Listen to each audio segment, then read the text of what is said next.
अगली जीवनी है मिलेना। किन्ना समर्थ किन्ना वजनदार नाम है मिलेना, इन्ना भारी कि चुक ना सको। पहला ये नाम मैनू खास चंगा ना लगा, जिवें यूनानी जां कोई रोमन नाम भटकदा भटकदा बोहेमिया चला गया होवे, जिथे चैका ने दरिंदगी नाल इहनूं कुचलिया होवे ते धक्के नाल किसी कुड़ी दे संग विचों बाहर खिंचिया होवे। जो भी है, रंग ते नैन नक्श जे कि इस शाना मत्ती औरत नूं बाहां च लिया जा सके। दुनिया तो दूर, अग तो दूर, मैं नहीं जानदा ਉਹ कौन सी। मन मर्जी नाल आत्म विश्वास नाल बाहां च समा जांदी। उस अंदर प्यार, बहादरी ते बरीक दृष्टि दे गुण ਹਨ। ਇਹ ਸਾਰੇ ਗੁਣ ਉਹ ਆਪਣੇ ਤਿਆਗ ਵਿੱਚ ਸੁੱਟ ਦਿੰਦੀ ਹੈ, ਜਾਂ ਫਿਰ ਇਹ ਕਹੋ ਕਿ ਉਹ ਤਿਆਗਣ ਹੈ, ਜਿਸ ਕਰਕੇ ਇਹ ਗੁਣ ਉਹਦੇ ਇਰਦ ਗਿਰਦ ਇਕੱਠੇ ਹੋ ਗਏ ਹਨ। ਕਾਫਕਾ ਨਾਲ ਜਿਸ ਦਾ ਨੇੜੇ ਦਾ ਸੰਪਰਕ ਰਿਹਾ, ਉਸ ਉੱਪਰ ਕੁਝ ਨਾ ਕੁਝ ਲਿਖਿਆ ਤੇ ਪੜ੍ਹਿਆ ਜਾ ਸਕਦਾ ਹੈ, ਕਿਉਂਕਿ ਬੌਧਿਕ ਰੌਸ਼ਨੀ ਤੋਂ ਸਖਣਾ ਉਹਦੇ ਸੰਪਰਕ ਵਿੱਚ ਰਹਿ ਨਹੀਂ ਸੀ ਸਕਦਾ। ਵਧੇਕ ਮਰਦ ਤੇ ਔਰਤਾਂ ਅਜਿਹੀਆਂ ਹਨ ਜਿਨ੍ਹਾਂ ਕਾਫਕਾ ਦਾ ਪ੍ਰਭਾਵ ਕਬੂਲਿਆ ਤੇ ਅਜਿਹਾ ਕਰਨ ਵਿੱਚ ਮਾਣ ਹੋਇਆ। ਲੇਖਕਾਂ ਵਿੱਚੋਂ ਸ਼੍ਰੋਮਣੀ ਮੈਕਸ ਬਰੋਦ ਹੈ ਤੇ ਦੂਜੀ ਆਮ ਜਿਹੀ 10ਵੀਂ ਪਾਸ ਕੁੜੀ ਦੋਰਾ, ਜੋ ਧੱਕੇ ਨਾਲ ਉਹਦੀ ਪਤਨੀ ਬਣੀ। 11ਵੀਂ ਕਲਾਸ 'ਚ ਫਿਜ਼ਿਕਸ ਦੇ ਪ੍ਰੋਫੈਸਰ ਨੇ ਮੈਗਨੇਟਿਜ਼ਮ ਦਾ ਅਧਿਆਇ ਸ਼ੁਰੂ ਕਰਨ ਵਕਤ ਮੇਰੀ ਕਲਾਸ ਨੂੰ ਪੁੱਛਿਆ, ਵਿਦਿਆਰਥੀਓ, ਮੈਗਨੇਟ ਕਿਸ ਵਸਤੂ ਨੂੰ ਆਪਣੇ ਵੱਲ ਖਿੱਚਦਾ ਹੈ? ਸਾਰੀ ਕਲਾਸ ਦੇ ਹੱਥ ਖੜੇ ਇੱਕ ਜ਼ਬਾਨ 'ਚ ਬੋਲੇ, ਲੋਹੇ ਨੂੰ। ਪ੍ਰੋਫੈਸਰ ਨੇ ਕਿਹਾ, ਇਹੀ ਗਲਤ ਗੱਲ ਤੁਹਾਡੇ ਚੇਤੇ ਵਿੱਚੋਂ ਬਾਹਰ ਕੱਢਣੀ ਹੈ। ਸਕੂਲ ਵਿੱਚ ਤੁਹਾਨੂੰ ਇਹੋ ਦੱਸਿਆ ਗਿਆ ਸੀ, ਸੁਣੋ, ਚੁੰਬਕ ਹੋਰ ਕਿਸੇ ਵਸਤੂ ਨੂੰ ਨਹੀਂ ਖਿੱਚਦਾ ਸਿਵਾਏ ਚੁੰਬਕ ਦੇ। ਲੋਹਾ ਜਦੋਂ ਚੁੰਬਕੀ ਖੇਤਰ 'ਚ ਆਉਂਦਾ ਹੈ ਤਾਂ ਚੁੰਬਕੀ ਲਹਿਰਾਂ ਦੇ ਪ੍ਰਭਾਵ ਸਦਕਾ ਚੁੰਬਕ ਬਣ ਜਾਂਦਾ ਹੈ। ਤਦ ਆਪਣੇ ਵਿਰੋਧੀ ਧਰੁਵ ਨੂੰ ਚੁੰਬਕ ਆਪਣੇ ਵੱਲ ਖਿੱਚ ਲੈਂਦਾ ਹੈ। ਧਾਤਾਂ ਵਿੱਚੋਂ ਕੇਵਲ ਲੋਹਾ ਚੁੰਬਕ ਬਣਨ ਲਈ ਤਿਆਰ ਹੋ ਜਾਂਦਾ ਹੈ, ਇਸ ਕਰਕੇ ਚੁੰਬਕ ਵੱਲ ਖਿੱਚਿਆ ਜਾਂਦਾ ਹੈ। ਜੋ ਧਾਤਾਂ ਚੁੰਬਕੀ ਖੇਤਰ ਵਿੱਚ ਆ ਕੇ ਵੀ ਨਿਊਟਰਲ ਰਹਿੰਦੀਆਂ ਹਨ, ਚੁੰਬਕ ਦਾ ਉਹਨਾਂ ਨਾਲ ਕੋਈ ਸਰੋਕਾਰ ਨਹੀਂ ਹੁੰਦਾ। ਬਾਕੀ ਸਾਰਿਆਂ ਨਾਲੋਂ ਮਿਲੇਨਾ ਇਸ ਕਰਕੇ ਵਿਸ਼ੇਸ਼ ਹੈ ਕਿ ਉਹ ਕਾਫਕਾ ਤੋਂ ਪ੍ਰਭਾਵਿਤ ਨਹੀਂ ਹੋਈ, ਨਾ ਕਾਫਕਾ ਉਸ ਤੋਂ। ਤਦ ਵੀ ਦੋਵਾਂ ਦਾ ਸੰਪਰਕ ਲੰਮਾ ਸਮਾਂ ਰਿਹਾ। ਦੋਵੇਂ ਆਪਣੇ ਆਪ ਵਿੱਚ ਸੰਪੂਰਨ ਸੰਤੁਸ਼ਟ ਟਾਪੂ ਸਨ, ਜਿਨ੍ਹਾਂ ਨੇ ਇੱਕ ਦੂਜੇ ਦੀ ਹੋਂਦ ਨੂੰ ਸਵੀਕਾਰਿਆ ਵੀ, ਸਤਿਕਾਰਿਆ ਵੀ, ਪਰ ਨਿਰਲੇਪ ਤੇ ਸੁਤੰਤਰ ਰਹੇ। ਕਾਫਕਾ ਦਾ ਜੀਵਨ ਸ਼ੁੱਧ ਸਿਧਾਂਤ, ਨਿਰਮਲ ਅਨੁਭਵ ਹੈ, ਜਿਹੜਾ ਅਮਲ ਵਿੱਚ ਨਹੀਂ ਆਇਆ। ਮਿਲੇਨਾ ਨੇ ਕੋਈ ਦਾਰਸ਼ਨਿਕ ਸਿਧਾਂਤ ਨਹੀਂ ਸਿਰਜਿਆ। ਉਹਦਾ ਜੀਵਨ ਉਹ ਕਰਮ ਖੇਤਰ ਸੀ ਜਿਹਨੂੰ ਫਲ ਦੀ ਪਰਵਾਹ ਨਹੀਂ। ਵਿਸ਼ਵ ਸੱਭਿਅਤਾ ਦੀਆਂ ਥੋੜ੍ਹੀਆਂ ਜਿਹੀਆਂ ਉਹਨਾਂ ਔਰਤਾਂ ਵਿੱਚੋਂ ਹੈ ਮਿਲੇਨਾ, ਜਿਨ੍ਹਾਂ ਤੋਂ ਪ੍ਰੇਰਨਾ ਲਈ ਜਾ ਸਕੇ। ਮਿਲੇਨਾ ਦੀ ਪ੍ਰਮਾਣਿਕ ਜੀਵਨੀ ਉਹਦੀ ਸਹੇਲੀ ਮਾਰਗਰੇਟ ਬੂਬਰ ਨਿਊਮਨ ਨੇ ਲਿਖੀ ਹੈ। ਕਦੀ ਦੋਵੇਂ ਕਮਿਊਨਿਸਟ ਸਨ। ਇੱਕ ਦੂਜੀ ਨੂੰ ਰੋਵਿੰਸਬਰੁਕ ਤਸੀਹਾ ਕੇਂਦਰ ਵਿੱਚ ਮਿਲੀਆਂ। ਮਿਲੇਨਾ ਨੇ ਕਿਹਾ, ਆਪਾਂ ਦੋਵੇਂ ਮਿਲ ਕੇ ਇੱਥੋਂ ਦੇ ਜੀਵਨ ਬਾਰੇ ਲਿਖਾਂਗੀਆਂ। ਜਦੋਂ ਮਿਲੇਨਾ ਨੂੰ ਪੱਕਾ ਯਕੀਨ ਹੋ ਗਿਆ ਕਿ ਮੈਂ ਹੁਣ ਬਚਾਂਗੀ ਨਹੀਂ, ਤਾਂ ਮਾਰਗਰੇਟ ਨੂੰ ਕਿਹਾ, ਤੈਨੂੰ ਇਕੱਲੀ ਨੂੰ ਲਿਖਣੀ ਪਏਗੀ ਕਿਤਾਬ। ਮਾਰਗਰੇਟ ਨੇ ਕਿਹਾ, ਪਰ ਮੈਨੂੰ ਲਿਖਣਾ ਨਹੀਂ ਆਉਂਦਾ। ਮਿਲੇਨਾ ਹੱਸ ਪਈ, ਤੈਨੂੰ ਪਤਾ ਨਹੀਂ, ਮਿਲੇਨਾ ਨਾਲ ਦੋਸਤੀ ਕਰਨ ਵਾਲਾ ਬੰਦਾ ਜੀਨੀਅਸ ਹੋ ਜਾਂਦਾ। ਤੂੰ ਕਿਤਾਬ ਲਿਖੇਂਗੀ ਤੇ ਸੰਸਾਰ ਤੇਰੀ ਕਿਤਾਬ ਪੜ੍ਹੇਗਾ। ਮਾਰਗਰੇਟ ਬਚ ਗਈ। ਰਿਹਾ ਹੋ ਕੇ ਉਹਨੇ ਮਿਲੇਨਾ ਦੀਆਂ ਯਾਦਾਂ ਦੇ ਕਦਮਾਂ ਵਿੱਚ ਬੈਠ ਕੇ ਕਿਤਾਬ ਲਿਖੀ। ਕਿਤਾਬ ਦੇ ਪਹਿਲੇ ਅਧਿਆਇ ਦਾ ਸਿਰਲੇਖ ਹੈ, ਲਿਖਾਂਗੇ ਦੁੱਖਾਂ ਦੀ ਕਿਤਾਬ। ਮੁੱਢਲੇ ਸ਼ਬਦ ਹਨ, ਇੱਕ ਦੂਜੀ ਨੂੰ ਅਜੇ ਥੋੜ੍ਹੇ ਕੁ ਦਿਨ ਤੋਂ ਜਾਣਨ ਲੱਗੀਆਂ ਸਾਂ, ਪਰ ਉਦੋਂ ਦਿਨਾਂ ਦੇ ਕੀ ਮਾਇਨੇ, ਜਦੋਂ ਸਮਾਂ ਘੰਟਿਆਂ ਤੇ ਮਿੰਟਾਂ ਦੀ ਥਾਂ ਦਿਲ ਦੀਆਂ ਧੜਕਣਾਂ ਨਾਲ ਮਿਣਿਆ ਜਾਂਦਾ ਹੈ। ਮਿਲੇਨਾ ਚੈਕੋਸਲੋਵਾਕੀਆ ਦੀ ਸੀ ਤੇ ਮਾਰਗਰੇਟ ਜਰਮਨ। ਪੂਰਾ ਨਾਮ ਮਿਲੇਨਾ ਜੇਸੈਂਸਕੀ। ਪਤਾ ਲੱਗਾ ਕਿ ਮਿਲੇਨਾ ਪੱਤਰਕਾਰ ਸੀ। ਇੱਕ ਜਰਮਨ ਔਰਤ ਰਾਹੀਂ ਮਿਲੇਨਾ ਨੇ ਮਾਰਗਰੇਟ ਤੱਕ ਸੁਨੇਹਾ ਭੇਜਿਆ, ਮਿਲਣਾ ਹੈ। ਉਹ ਜਾਣਨਾ ਚਾਹੁੰਦੀ ਸੀ ਕਿ ਕੀ ਇਹ ਸੱਚ ਹੈ ਕਿ ਸੋਵੀਅਤ ਦੇਸ਼ ਵਿੱਚ ਜਰਮਨੀ ਦੇ ਫਾਸ਼ਿਜ਼ਮ ਵਿਰੋਧੀ ਕਾਮਰੇਡ ਸ਼ਰਨਾਰਥੀ ਸਟਾਲਿਨ ਨੇ ਹਿਟਲਰ ਦੇ ਹਵਾਲੇ ਕਰ ਦਿੱਤੇ ਹਨ। ਤਸੀਹਾ ਕੇਂਦਰ ਦੀਆਂ ਉੱਚੀਆਂ ਕੰਧਾਂ ਉੱਪਰ ਲੋਹੇ ਦੀਆਂ ਕੰਡੇਦਾਰ ਵਾੜਾਂ ਸਨ, ਜਿਨ੍ਹਾਂ ਵਿੱਚ ਬਿਜਲੀ ਛੱਡੀ ਹੁੰਦੀ। ਪਹਿਲੀ ਮੁਲਾਕਾਤ ਦਾ ਪਹਿਲਾ ਵਾਕ, ਮੈਂ ਹਾਂ ਪ੍ਰਾਗ ਦੀ ਮਿਲੇਨਾ।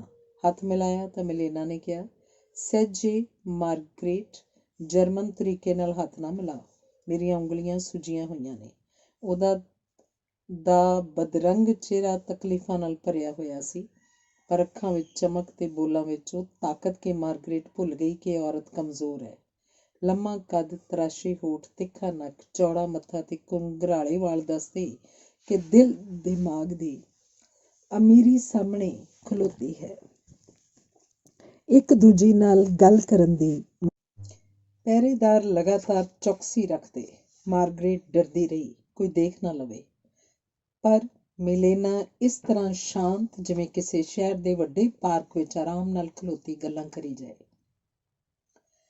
ਆਲੇ ਦੁਆਲੇ ਤੋਂ ਅਣਜਾਣ ਇਸ ਪਲ ਬਾਰੇ ਮਾਰਗਰੇਟ ਲਿਖਦੀ ਹੈ, ਮੇਰੇ ਸਾਹਮਣੇ ਅਖੰਡ ਆਤਮਾ ਸੀ, ਅਪਮਾਨਿਤ ਤੇ ਕੁਚਲੀਆਂ ਹੋਈਆਂ ਔਰਤਾਂ ਵਿੱਚ ਕੇਵਲ ਇੱਕ ਆਜ਼ਾਦ ਔਰਤ। ਮਿਲੇਨਾ ਨੂੰ ਕੰਮ ਚਲਾਊ ਜਰਮਨ ਆਉਂਦੀ ਸੀ, ਪਰ ਮਾਰਗਰੇਟ ਨਾਲ ਗੱਲਾਂ ਕਰਦਿਆਂ ਥੋੜ੍ਹੇ ਸਮੇਂ ਵਿੱਚ ਉਹਦੀ ਸ਼ਬਦਾਵਲੀ ਤੇ ਉਚਾਰਨ ਅਸਾਧਾਰਨ ਹੱਦ ਤੱਕ ਸ਼ੁੱਧ ਹੋ ਗਏ। ਪਹਿਲੀ ਮੁਲਾਕਾਤ ਤੋਂ ਬਾਅਦ ਮਾਰਗਰੇਟ ਜਦੋਂ ਆਪਣੀ ਬੈਰਕ ਵਿੱਚ ਵਾਪਸ ਆਈ ਤਾਂ ਲਿਖਦੀ ਹੈ, ਮੈਂ ਬਾਕੀ ਸਭ ਵਾਸਤੇ ਅੰਨੀ ਤੇ ਬੋਲੀ ਹੋ ਗਈ ਸਾਂ। ਮੇਰੇ ਵਜੂਦ ਵਿੱਚ ਇੱਕ ਵਾਕ ਦਾ ਬਾਰ-ਬਾਰ ਸੰਚਾਰ ਹੋ ਰਿਹਾ ਸੀ, ਮੈਂ ਹਾਂ ਪ੍ਰਾਗ ਦੀ ਮਿਲੇਨਾ। ਬਾਰ-ਬਾਰ ਇਹ ਲਫ਼ਜ਼ ਦੁਹਰਾਉਂਦੀ ਮੇਰਾ ਨਸ਼ਾ ਵਧੀ ਜਾਂਦਾ। ਪਹਿਲੀ ਸੰਸਾਰ ਜੰਗ ਵਿੱਚ ਯਹੂਦੀਆਂ ਦਾ ਕਤਲੇਆਮ ਸ਼ੁਰੂ ਹੋਇਆ ਤਾਂ ਮਾਰਗਰੇਟ ਆਪਣੇ ਬਚਾਅ ਵਾਸਤੇ ਸੋਵੀਅਤ ਦੇਸ਼ ਚਲੀ ਗਈ ਸੀ। ਹਜ਼ਾਰਾਂ ਕਮਿਊਨਿਸਟਾਂ ਨੇ ਸਾਹਸ ਨਾਲ ਸ਼ਰਨ ਲਈ ਸੀ ਕਿ ਸੋਵੀਅਤ ਦੇਸ਼ ਉਹਨਾਂ ਨੂੰ ਬਚਾ ਲਏਗਾ, ਪਰ ਉੱਥੇ ਇਹਨਾਂ ਨੂੰ ਤਸੀਹਾ ਕੇਂਦਰਾਂ 'ਚ ਰੱਖਿਆ ਗਿਆ ਤੇ ਆਖਰ 1940 ਵਿੱਚ ਸਟਾਲਿਨ ਨੇ ਜਰਮਨ ਗੇਸਟਾਪੋ ਪੁਲਿਸ ਦੇ ਹਵਾਲੇ ਕਰ ਦਿੱਤੇ। ਮਾਰਗਰੇਟ ਨੇ ਸਟਾਲਿਨ ਦੀਆਂ ਕਰਤੂਤਾਂ ਦਾ ਪ੍ਰੈਸ ਵਿੱਚ ਪਰਦਾਫਾਸ਼ ਕਰ ਦਿੱਤਾ। ਜਰਮਨਾਂ ਨੇ ਤਾਂ ਉਸ ਉੱਪਰ ਕਹਿਰ ਢਾਉਣਾ ਹੀ ਸੀ। ਕਮਿਊਨਿਸਟਾਂ ਕੈਦੀ ਔਰਤਾਂ ਨੇ ਉਹਨੂੰ ਇਸ ਕਰਕੇ ਤਸੀਹੇ ਦਿੱਤੇ ਕਿ ਉਹ ਸਟਾਲਿਨ ਵਿਰੁੱਧ ਝੂਠਾ ਪ੍ਰਚਾਰ ਕਰ ਰਹੀ ਸੀ। ਕਜ਼ਾਕਿਸਤਾਨ ਦੇ ਕਾਰਾਗੰਡਾਂ ਤਸੀਹਾ ਕੇਂਦਰਾਂ ਤੋਂ ਬਾਅਦ ਉਹ ਇਸ ਜਰਮਨ ਤਸੀਹਾ ਕੇਂਦਰ 'ਚ ਆਈ। ਜਰਮਨ ਕੈਦਣਾਂ ਨੇ ਉਸਨੂੰ ਗੱਦਾਰ, ਦੇਸ਼ ਧਰੋਣ ਦਾ ਖਿਤਾਬ ਦਿੱਤਾ। ਇਸ ਦੂਰੀ ਹੱਦ ਤੱਕ ਤੋਂ ਬੇਪਰਵਾਹ ਮਾਰਗਰੇਟ ਲਿਖਦੀ ਹੈ, ਜੇ ਮੈਂ ਇਸ ਜੇਲ੍ਹ ਦੀ ਥਾਂ ਕਿਸੇ ਹੋਰ ਜੇਲ੍ਹ 'ਚ ਬੰਦੀ ਕੀਤੀ ਜਾਂਦੀ ਤਦ ਮੈਂ ਮਿਲੇਨਾ ਨੂੰ ਕਿਵੇਂ ਮਿਲਦੀ। ਬਰਲਿਨ ਤੋਂ 50 ਮੀਲ ਦੂਰ ਇਸ ਕੇਂਦਰ ਵਿੱਚ 5000 ਔਰਤਾਂ ਬੰਦੀ ਸਨ। ਯੁੱਧ ਖਤਮ ਹੋਣ ਤੱਕ ਇਹਨਾਂ ਦੀ ਗਿਣਤੀ 50,000 ਹੋ ਗਈ ਸੀ।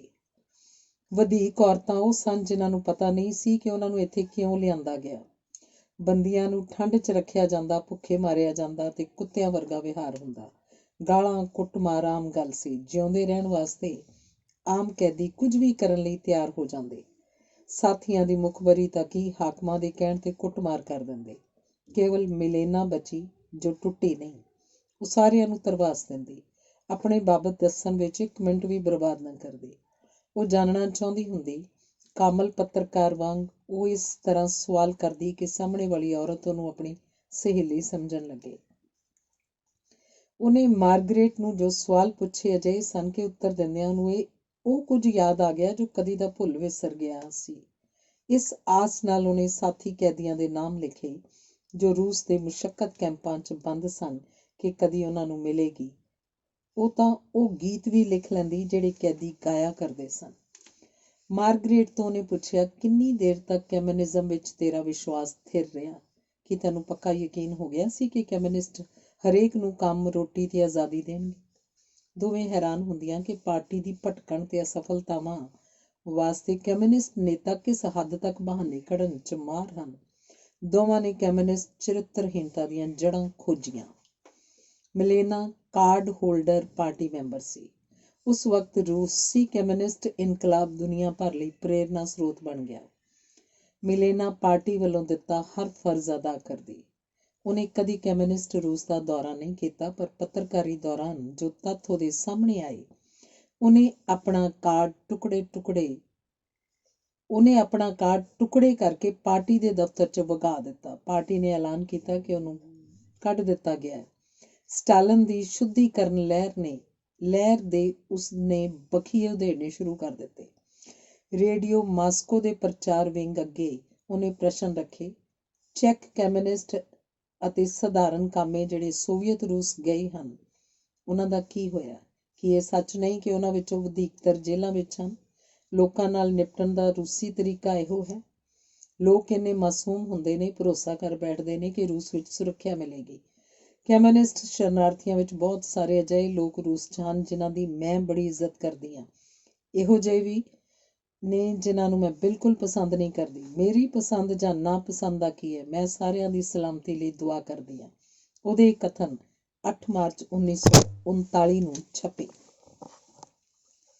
ਦਿਨ ਰਾਤ ਉਹ ਠੰਡ ਤੇ ਭੁੱਖ ਕਾਰਨ ਕੰਬਦੀ ਰਹਿੰਦੀ। ਪੀਲਾ ਚਿਹਰਾ, ਸੁੱਜੇ ਹੱਥ ਦੇਖ ਕੇ ਮਾਰਗਰੇਟ ਇੱਕ ਦਿਨ ਆਪਣੇ ਹਿੱਸੇ ਦੀ ਬ੍ਰੈਡ ਰਾਸ਼ਨ ਮਿਲੋਨਾ ਕੋਲ ਲੈ ਗਈ। ਮਿਲੇਨਾ ਨੇ ਨਾਰਾਜ਼ ਹੋ ਕੇ ਇਹ ਸਮਾਨ ਹੱਥ ਨਾਲ ਪਰੇ ਸਰਕਾ ਦਿੱਤਾ। ਉਹਨੂੰ ਕੋਈ ਕੁਝ ਦੇ ਸਕਦਾ ਹੈ, ਇਹ ਮੰਨਣ ਲਈ ਉਹ ਤਿਆਰ ਨਹੀਂ ਸੀ। ਉਹਦਾ ਕੋਈ ਨਹੀਂ ਸੀ, ਇੱਕਦਮ ਇਕੱਲੀ ਸੀ। ਪਰ ਮਾਰਗਰੇਟ ਦਾ ਭਰਿਆ ਭਕੰਨਾ ਪਰਿਵਾਰ ਸੀ ਜਿਸ ਨੂੰ ਮਿਲਣ ਵਾਸਤੇ ਉਹ ਆਸਵੰਦ ਸੀ। ਫਿਰ ਵੀ ਮਿਲੇਨਾ ਉੱਪਰ ਕੋਈ ਤਰਸ ਕਰੇ ਉਹਨੂੰ ਮਨਜ਼ੂਰ ਨਹੀਂ ਸੀ। ਉਹ ਸਮੇਂ ਦੀ ਪਾਬੰਦ ਨਾ ਰਹਿੰਦੀ। ਪਰੇਡ ਵਿੱਚ ਅੱਗੇ ਪਿੱਛੇ ਆਪਣੀ ਮਸਤੀ ਵਿੱਚ ਆਲੇ ਦੁਆਲੇ ਤੋਂ ਬੇਖਬਰ ਹੁੰਦੀ। ਜੇਲ੍ਹ ਅਫਸਰਾਂ ਦਾ ਹੁਕਮ ਮੰਨਣਾ ਤਾਂ ਦਰਕਿਨਾਰ ਉਹਨਾਂ ਦੀ ਡਾਂਟ ਡਪਟ ਕਰ ਦਿੰਦੀ। ਇੱਕ ਦਿਨ ਸਭ ਕੈਦਨਾਂ ਪਰੇਡ ਕਰਨ ਜਾ ਰਹੀਆਂ ਸਨ ਤਾਂ ਮਿਲੇਨਾ ਦੀ ਨਜ਼ਰ ਬਸੰਤ ਦੀਆਂ ਕੁੰਬਲਾਂ ਤੇ ਫੁੱਲਾਂ ਉੱਪਰ ਪਈ। ਉਹ ਖਲੋ ਕੇ ਗਾਉਣ ਲੱਗ ਪਈ। ਸਾਥੀ ਕੈਦਨਾਂ ਗੁੱਸੇ 'ਚ ਝਪਟ ਕੇ ਪਈਆਂ ਤਾਂ ਬੋਲੀ, ਤੁਸੀਂ ਜੰਮੀਆਂ ਹੀ ਕੈਦ ਕੱਟਣ ਵਾਸਤੇ ਹੋ। ਗੁਲਾਮੀ ਤੁਹਾਡੀਆਂ ਹੱਡੀਆਂ 'ਚ ਵੜ ਚੁੱਕੀ ਹੈ।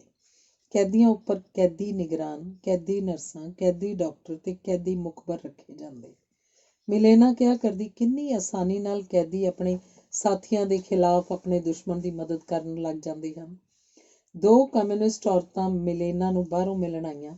ਇਹ ਕਹਿ ਕੇ ਗਈਆਂ, ਸਾਨੂੰ ਪਤਾ ਲੱਗ ਗਿਆ ਹੈ ਕਿ ਤੂੰ ਤਾਸਕੀ ਦੀ ਚੇਲੀ ਹੈ, ਇਸ ਕਰਕੇ ਸੋਵੀਅਤ ਦੇਸ਼ ਦੀ ਬਦਨਾਮੀ ਕਰਦੀ ਹੈ। ਮਿਲੇਨਾ ਨੂੰ ਧਮਕੀ ਦਿੰਦਿਆਂ ਇਹਨਾਂ ਔਰਤਾਂ ਵਿੱਚੋਂ ਇੱਕ ਬੋਲੀ, ਚੈਕ ਸਮਾਜ ਦੀ ਇੱਜ਼ਤਦਾਰ ਮੈਂਬਰ ਰਹੇਂਗੀ ਕਿ ਬਦਨਾਮ ਮਾਰਗਰੇਟ ਦੀ ਸਹੇਲੀ? ਦੋਹਾਂ ਵਿੱਚੋਂ ਇੱਕ ਚੁਣ ਲੈ, ਸੋਚਣ ਦੀ ਲੋੜ ਨਹੀਂ। ਮਿਲੇਨਾ ਨੇ ਕਿਹਾ, ਮਾਰਗਰੇਟ ਨਾਲ ਦੋਸਤੀ, ਦਫਾ ਹੋ ਜਾਓ ਹੁਣ।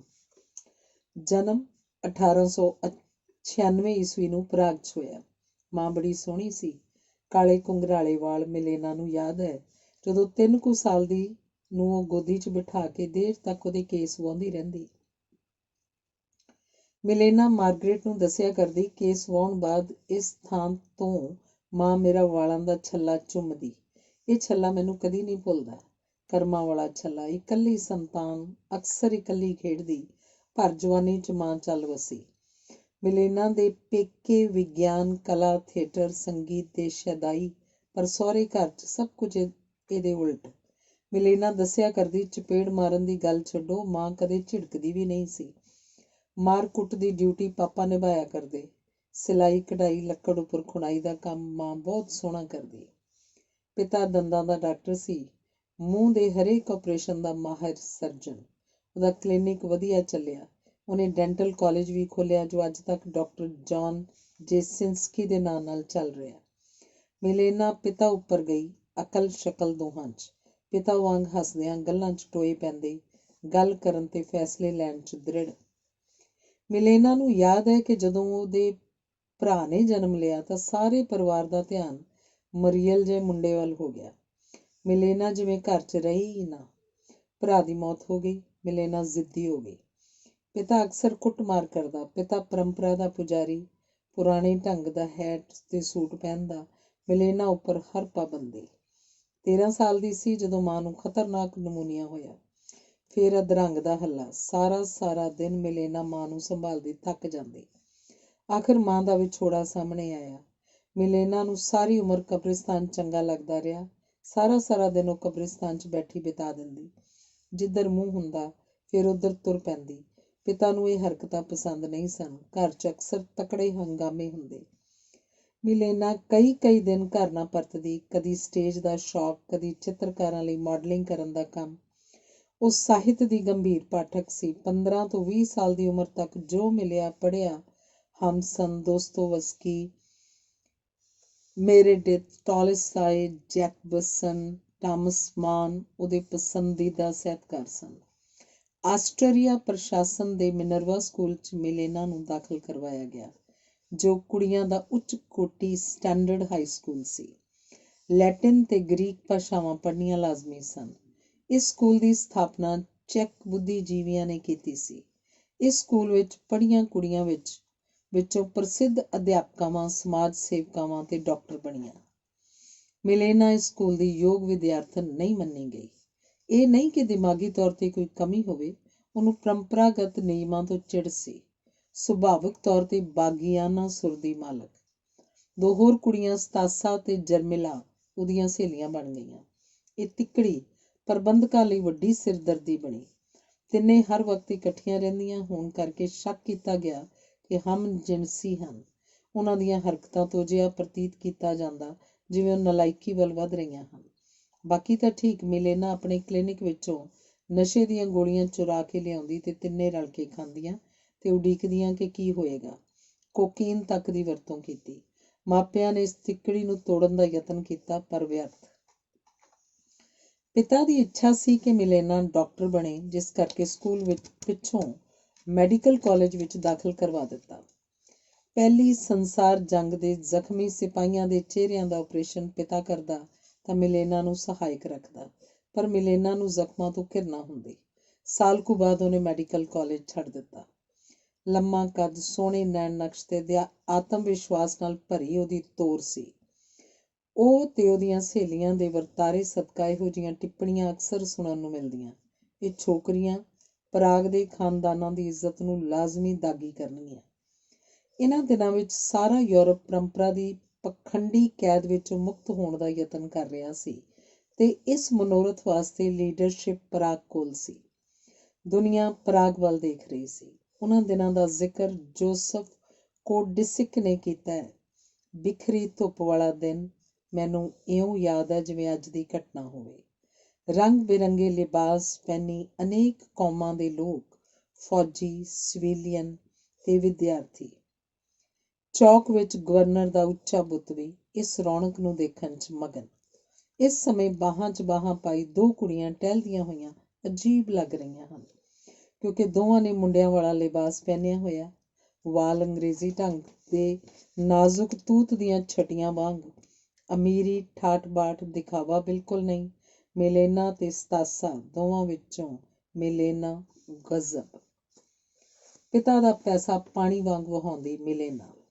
ਮਿਲਣ ਦਾ ਵਕਤ ਤੈਅ ਦੇਖਿਆ ਕਿ ਦੇਰ ਹੋ ਰਹੀ ਹੈ। ਸਣੇ ਕੱਪੜਿਆਂ ਦੇ ਵਲਵਾ ਦਰਿਆ 'ਚ ਛਾਲ ਮਾਰੀ ਤੇ ਦੂਜੇ ਕਿਨਾਰੇ ਜਾ ਨਿਕਲੀ। ਅਜਿਹਾ ਕਰਨਾ ਕਿਉਂਕਿ ਜੁਰਮ ਸੀ, ਸੋ ਅਗਲੇ ਸਵੇਰੇ 5 ਵਜੇ ਗ੍ਰਿਫਤਾਰ ਕਰ ਲਈ। ਮਿਨਰਵਾ ਸਕੂਲ ਦੀਆਂ ਬਥੇਰੀਆਂ ਕੁੜੀਆਂ ਨੇ ਨਾਮ ਖੱਟਿਆ, ਪਰ ਮਿਲੇਨਾ ਸੀ। ਉਸ ਅੰਦਰ ਕੋਈ ਅਜਿਹੀ ਤਾਕਤ ਸੀ ਜਿਸ ਸਦਕਾ ਉਹ ਪਛਾਣ ਲੈਂਦੀ ਕਿਸ ਨੇ ਕਿਹੜਾ ਮੁਖੌਟਾ ਪਹਿਨਿਆ ਹੋਇਆ। ਪਿਤਾ ਪੁਰਖੀ ਪਰੰਪਰਾਵਾਂ ਦੇ ਬਖੀਏ ਉਧੇੜ ਕੇ ਉਹ ਕੋਈ ਨਵਾਂ ਰਸਤਾ ਬਣਾ ਰਹੀ ਸੀ। ਉਸ ਵਾਸਤੇ ਦੇਸ਼ਾਂ, ਧਰਮਾਂ ਤੇ ਜ਼ਬਾਨ ਦੀ ਕੋਈ ਕੰਧ ਨਹੀਂ ਸੀ। ਇਹੀ ਕਾਰਨ ਹੈ ਕਿ ਇਮਾਨਦਾਰ ਲੋਕਾਂ ਵਾਸਤੇ ਉਹ ਕੀਮਤੀ ਸੀ ਤੇ ਮੱਕਾਰਾਂ ਲਈ ਕੰਚਨੀ। ਪਰਾਗ ਵਿੱਚ ਬੁੱਧੀਜੀਵੀਆਂ ਦੇ ਅਨੇਕ ਸੰਗਠਨ ਸਨ, ਚੈਕ ਤੇ ਜਰਮਨ ਦੋਵੇਂ, ਪਰ ਮਿਲੇਨਾ ਹਰ ਗੁੱਟ ਵਿੱਚ ਜਾਂਦੀ, ਸੁਣਦੀ, ਸੁਣਾਉਂਦੀ। ਇੰਨੀ ਤਾਕਤਵਰ ਕਿ ਕਿਸੇ ਗੁੱਟਬੰਦੀ ਦੀ ਮਦਦ ਦੀ ਲੋੜ ਨਹੀਂ ਸਮਝੀ। ਫੈਸਲੇ ਲੈਣ ਵਿੱਚ ਕਾਫਕਾ ਜਿੰਨਾ ਕਮਜ਼ੋਰ ਸੀ, ਮਿਲੇਨਾ ਉਨੀ ਮੂੰਹ ਜ਼ੋਰ। ਇਹੀ ਕਾਰਨ ਹੈ ਕਿ ਮਿਲੇਨਾ ਨੇ ਕਾਫਕਾ ਨੂੰ ਰੱਦ ਕੀਤਾ। ਮਿਲੇਨਾ ਦੇ ਇੱਕ ਵਾਕਫ ਨੇ ਤਾਂ ਇਹ ਟਿੱਪਣੀ ਵੀ ਕੀਤੀ, ਮੈਨੂੰ ਲੱਗਦਾ ਹੁੰਦਾ ਜਿਵੇਂ ਉਹ ਘੋੜੇ ਤੇ ਸਵਾਰ ਹੈ ਤੇ ਲੱਕ ਨਾਲ ਰਿਵਾਲਵਰ ਲਟਕ ਰਿਹਾ। ਉਹਨਾਂ ਦਿਨਾਂ 'ਚ ਇੱਕ ਪੁਰਾਣੀ ਘਟਨਾ ਦਾ ਅਕਸਰ ਜ਼ਿਕਰ ਆਉਂਦਾ। ਪੁਰਾਤਨ ਬੋਹੀਮੀਆ ਉੱਪਰ ਰਾਜਕੁਮਾਰੀ ਲਿਬਿਊਸ ਦਾ ਰਾਜ ਸੀ।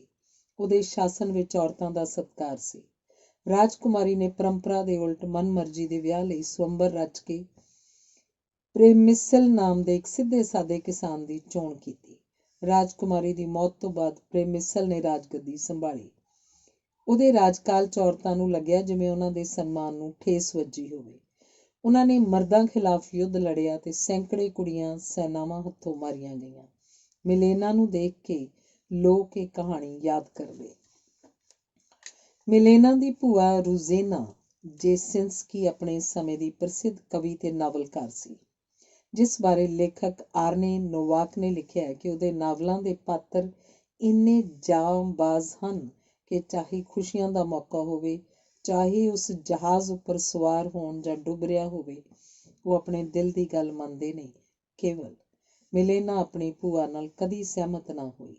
ਮਿਲੇਨਾ ਕਿਹਾ ਕਰਦੀ, ਤੇਰੇ ਹੰਝੂ ਮਾਰਕਾ ਨਾਵਲ ਬੇਕਾਰ ਨੇ ਭੂਆ। ਪਰ ਭੂਆ ਉਹਨੂੰ ਲਗਾਤਾਰ ਪਿਆਰ ਕਰਦੀ ਰਹੀ। ਕਿਹਾ ਕਰਦੀ, ਮੈਂ ਉਹਨੂੰ ਉਹਦੀਆਂ ਨਾਲਾਇਕੀਆਂ ਦੇ ਬਾਵਜੂਦ ਪਿਆਰ ਕਰਦੀ ਹਾਂ ਕਿ ਉਸ ਦੀਆਂ ਨਾਲਾਇਕੀਆਂ ਕਰਕੇ ਹੀ, ਪਤਾ ਨਹੀਂ, ਪਰ ਚੰਗੀ ਲੱਗਦੀ ਹੈ। ਹੁਣ ਮੈਂ 73 ਸਾਲ ਦੀ ਹਾਂ। 30 ਸਾਲ ਹੋ ਗਏ ਨੇ ਮਿਲੇਨਾ ਨੂੰ ਪਿਆਰ ਕਰਦਿਆਂ। ਕਾਫੀ ਹੈ ਇੰਨਾ।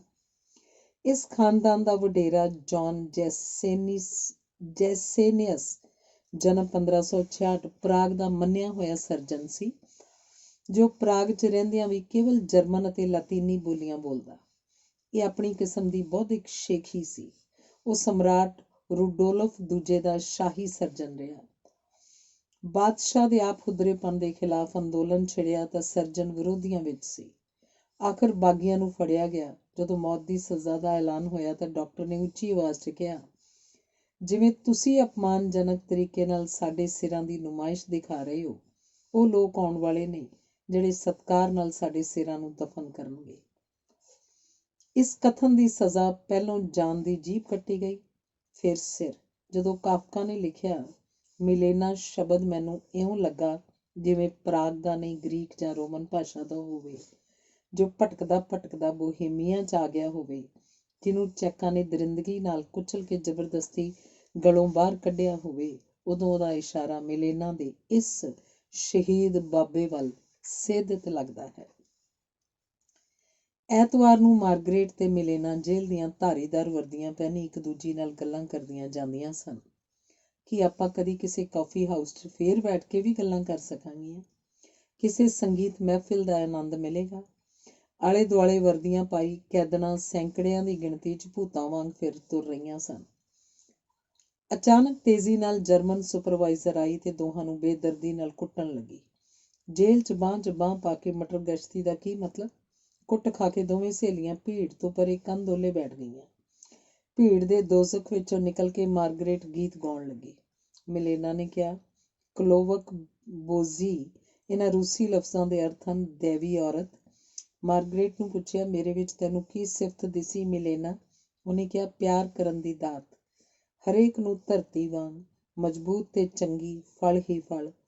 ਪੇਂਡੂ ਮੈਡੋਨਾ, ਸਾਰੇ ਬੰਧਨਾਂ ਤੋਂ ਪਾਰ, ਕੁਮਾਰੀ ਮਰੀਅਮ। ਮਾਰਗਰੇਟ ਲਿਖਦੀ ਹੈ, ਮੈਂ ਸੋਚਿਆ ਕਰਦੀ, ਉਹਦੀ ਬੌਧਿਕਤਾ ਕਰਕੇ ਮੈਨੂੰ ਚੰਗੀ ਲੱਗਦੀ ਹੈ ਮਿਲੇਨਾ, ਸ਼ਾਇਦ। ਪਰ ਛੇਤੀ ਮੈਨੂੰ ਪਤਾ ਲੱਗ ਗਿਆ ਕਿ ਉਹਦੇ ਆਲੇ ਦੁਆਲੇ ਰੂਹਾਨੀ ਆਭਾ ਮੰਡਲ ਸੀ ਕੋਈ।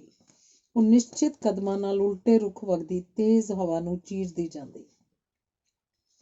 ਕਦੀ ਅਚਾਨਕ ਸਾਹਮਣੇ ਦਿਸ ਜਾਂਦੀ, ਜਿਵੇਂ ਸੁੰਨ ਪੁਲਾੜ ਵਿੱਚੋਂ ਪ੍ਰਗਟ ਹੋਈ ਹੋਵੇ। ਖੁਸ਼ ਵੀ ਹੁੰਦੀ ਤਾਂ ਅੱਖਾਂ ਵਿਚਲੀ ਉਦਾਸੀ ਥਿਰ ਰਹਿੰਦੀ। ਬੰਦੀ ਹੋਣ ਦਾ ਜਾਂ ਤਸੀਹੇ ਸਹਿਣ ਦਾ ਦੁੱਖ ਨਹੀਂ, ਇਹ ਹੋਰ ਕਿਸਮ ਦਾ ਦੁੱਖ ਸੀ। ਉਸ ਬੰਦੇ ਦਾ ਦੁੱਖ ਜੋ ਸਾਰੇ ਸੰਸਾਰ 'ਚ ਇਕੱਲਾ ਹੋਵੇ ਤੇ ਜੋ ਜਾਣਦਾ ਹੋਵੇ ਮੁਕਤੀ ਕਿਤੇ ਨਹੀਂ। ਮੈਂ ਜਾਣਦੀ ਹੁੰਦੀ ਜਲ ਪਰੀ ਵਰਗੀ ਉਹਦੀ ਗ੍ਰਿਫਤ ਵਿੱਚੋਂ ਮੈਂ ਕਦੀ ਬਾਹਰ ਨਹੀਂ ਨਿਕਲ ਸਕਾਂਗੀ, ਕਦੀ ਨਹੀਂ। ਕਾਫਕਾ ਨੇ ਲਿਖਿਆ, ਡੂੰਘੇ ਸਮੁੰਦਰ ਹੇਠ ਨਿੱਕੇ ਤੋਂ ਨਿੱਕਾ ਕਣ ਬਹੁਤ ਵਧੀਕ ਦਬਾਅ ਬਰਦਾਸ਼ਤ ਕਰਦਾ ਹੈ। ਮਿਲੇਨਾ, ਇਹੋ ਤੇਰੇ ਨਾਲ ਹੋਇਆ, ਪਰ ਇਸ ਤੋਂ ਵੱਖਰੀ ਹੋਰ ਕੋਈ ਜ਼ਿੰਦਗੀ ਸ਼ਰਮਨਾਕ ਹੋਣੀ ਸੀ। ਪਿਤਾ ਦੀ ਇੱਛਾ ਦੇ ਖਿਲਾਫ ਉਹਨੇ ਅਰਨੈਸਟ ਪੋਲਕ ਨਾਲ ਪਿਆਰ ਵਿਆਹ ਕੀਤਾ। ਪੋਲਕ ਯਹੂਦੀ ਸੀ। ਪਿਤਾ ਨੇ ਧੀ ਨਾਲੋਂ ਸਭ ਨਾਤੇ ਤੋੜ ਲਏ ਤੇ ਲੋਕਾਂ ਨੂੰ ਕਿਹਾ, ਕੁੜੀ ਮਨੋਰੋਗ ਦਾ ਸ਼ਿਕਾਰ ਹੋ ਗਈ ਹੈ, ਖਰਚਾ ਬੰਦ। ਪੋਲਕ ਵੀ ਅਮੀਰ ਆਦਮੀ ਨਹੀਂ ਸੀ। ਪਿੱਛੋਂ ਪਤਾ ਲੱਗਾ ਕਿ ਗੈਰ ਜ਼ਿੰਮੇਵਾਰ ਵੀ ਹੈ। ਉਹ ਸ਼ਿਕਾਰੀ ਕਿਸਮ ਦਾ ਬੰਦਾ ਸੀ। ਮਿਲੇਨਾ ਦੁਰਵਿਹਾਰ ਤੇ ਗਰੀਬੀ ਦੇ ਮਾਹੌਲ 'ਚ ਘਿਰ ਗਈ। ਫਿਰ ਵੀ ਉਹ ਲੋੜਵੰਦ ਦੋਸਤਾਂ ਦੀ ਮਦਦ ਕਰਦੀ ਰਹਿੰਦੀ। ਬੇਸ਼ੱਕ ਉਧਾਰ ਪੈਸੇ ਲੈਣੇ ਪੈਣ, ਉਹਦੀ ਮਦਦ ਕਿਸੇ ਨੇ ਨਾ ਕੀਤੀ। ਵਿਲੀ ਹਾਸ ਨੂੰ ਪੈਸਿਆਂ ਦੀ ਲੋੜ ਸੀ, ਮਿਲੇਨਾ ਤੋਂ ਇਲਾਵਾ ਕਿਸੇ ਨੇ ਮਦਦ ਨਾ ਕੀਤੀ। ਫੌਜ 'ਚ ਭਰਤੀ ਹੋ ਗਿਆ। ਛੁੱਟੀ ਆਇਆ, ਮਿਲੇਨਾ ਨੂੰ ਮਿਲਣ ਗਿਆ। ਖੁਸ਼ੀ ਦੱਸਿਆ, ਮੇਰੇ ਕੋਲ 800 ਰੁਪਏ ਹਨ। ਕਰਜ਼ੇ 'ਚ ਗ੍ਰਸਤ ਮਿਲੇਨਾ ਨੇ ਕਿਹਾ, ਅੱਧੇ ਪੈਸੇ ਮੈਨੂੰ ਦੇ। ਉਹ ਹਿਚਕਿਚਾਇਆ ਤਾਂ ਕ੍ਰੋਧਵਾਨ ਹੋ ਕੇ ਮਿਲੇਨਾ ਨੇ ਉਸ ਤੋਂ ਜ਼ਬਰਦਸਤੀ ਸਾਰੀ ਰਕਮ ਖੋਹ ਲਈ। ਪਹਿਲਾਂ ਤਾਂ ਉਹ ਅੱਗ ਬਬੂਲਾ ਹੋ ਗਿਆ, ਫਿਰ ਸ਼ਰਮਸਾਰ ਹੋ ਕੇ ਕਹਿਣ ਲੱਗਾ, ਮੈਂ ਸ਼ਰਮਿੰਦਾ ਹਾਂ ਮਿਲੇਨਾ, ਮੈਨੂੰ ਚਾਹੀਦਾ ਸੀ ਬਿਨਾਂ ਮੰਗੇ ਮੈਂ ਤੈਨੂੰ ਸਾਰੇ ਪੈਸੇ ਦੇ ਦਿੰਦਾ। ਤੂੰ ਤਾਂ ਅੱਧ ਮੰਗਿਆ ਸੀ। ਮੈਂ ਅਪਮਾਨਿਤ ਹਾਂ ਮਿਲੇਨਾ, ਤੂੰ ਮੈਨੂੰ ਸਬਕ ਸਿਖਾ ਦਿੱਤਾ। ਪਿਤਾ ਤੋਂ ਬਾਅਦ ਪਤੀ ਪੋਲਕ ਨੇ ਪੈਸੇ ਦੇਣੇ ਬੰਦ ਕਰ ਦਿੱਤੇ।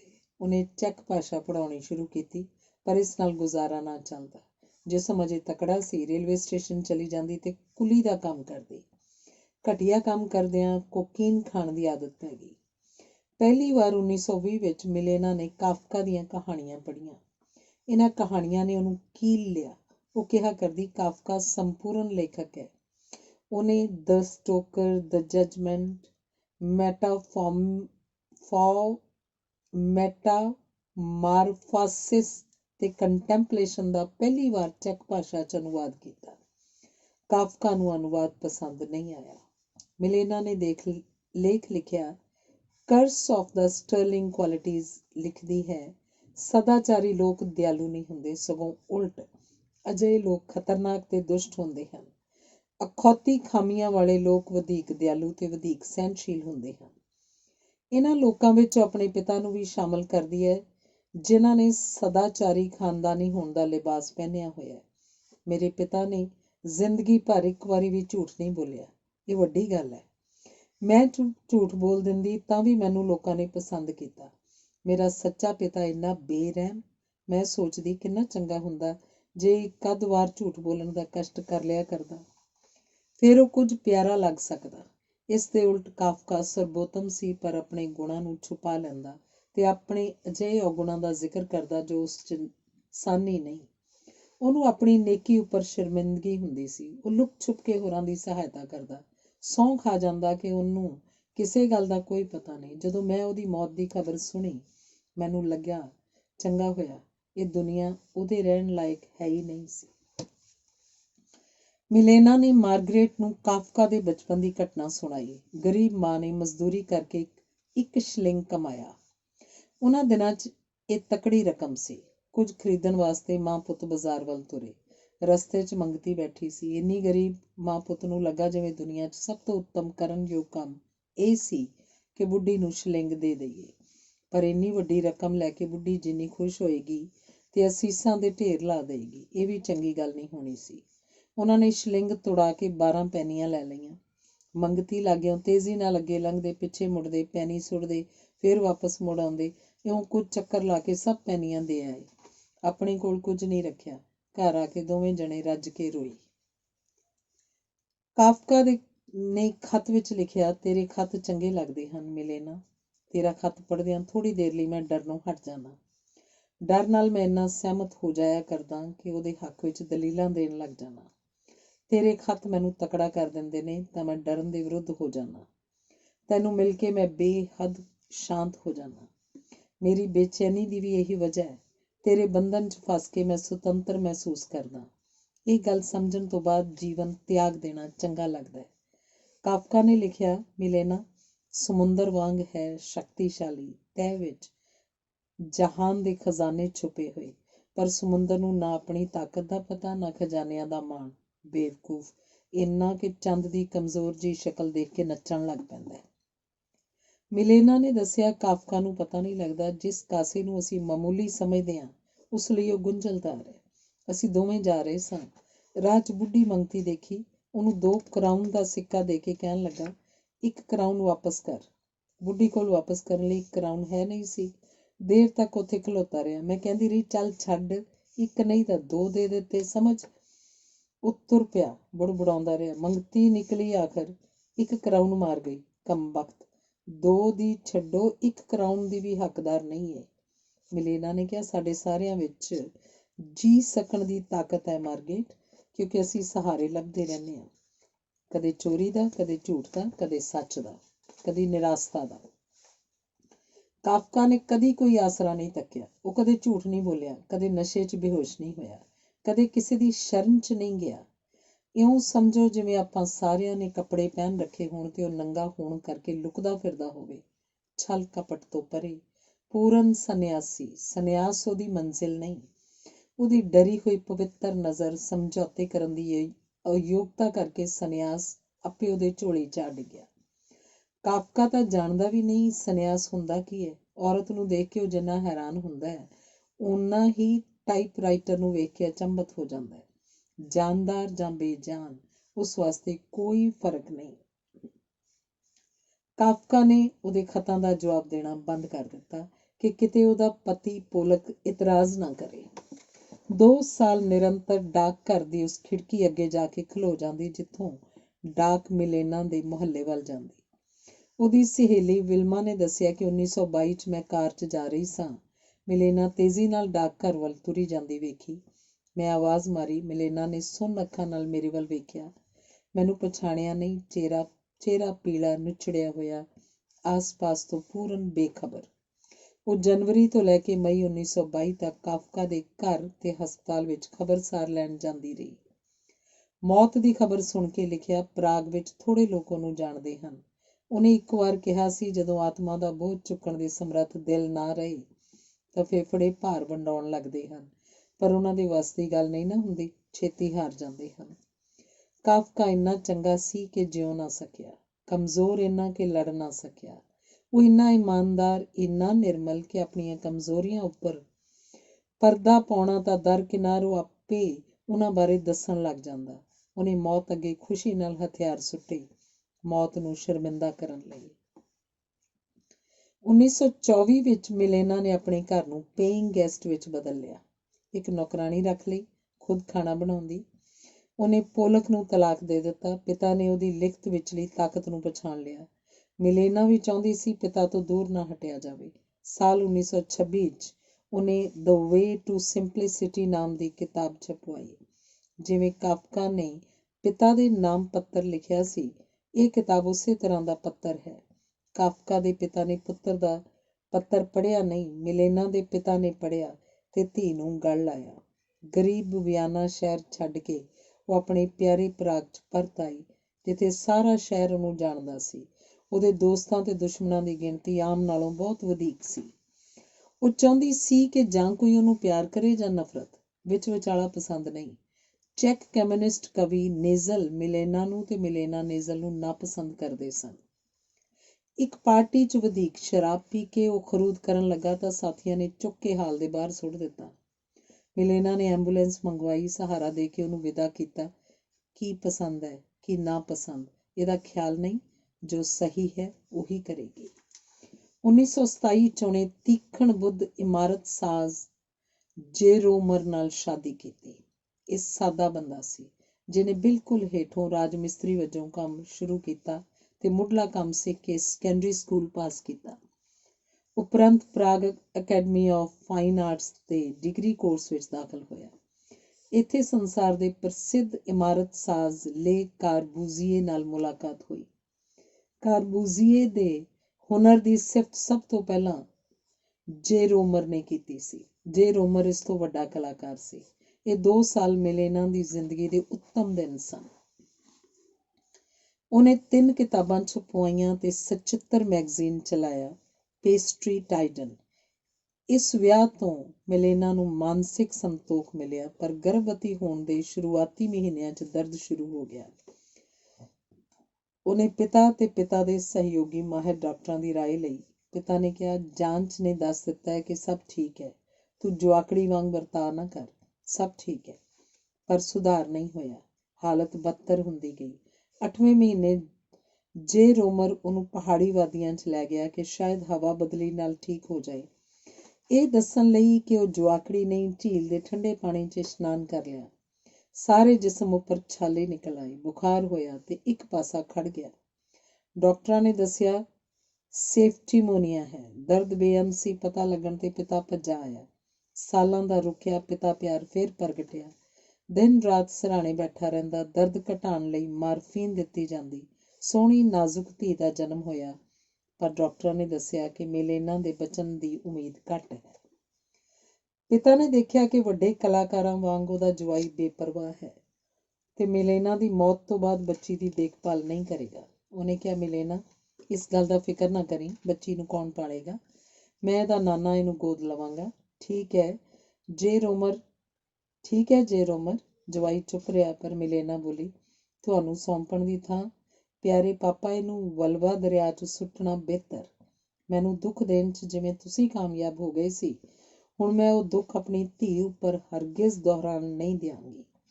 ਉਹ ਬਚ ਗਈ, ਪਰ ਖੱਬੇ ਗੋਡੇ ਦੀਆਂ ਹੱਡੀਆਂ ਤੇ ਪੱਠੇ ਸਖਤ ਹੋ ਗਏ। ਲੱਤ ਕੱਟਣ ਬਾਬਤ ਸੋਚਿਆ ਗਿਆ।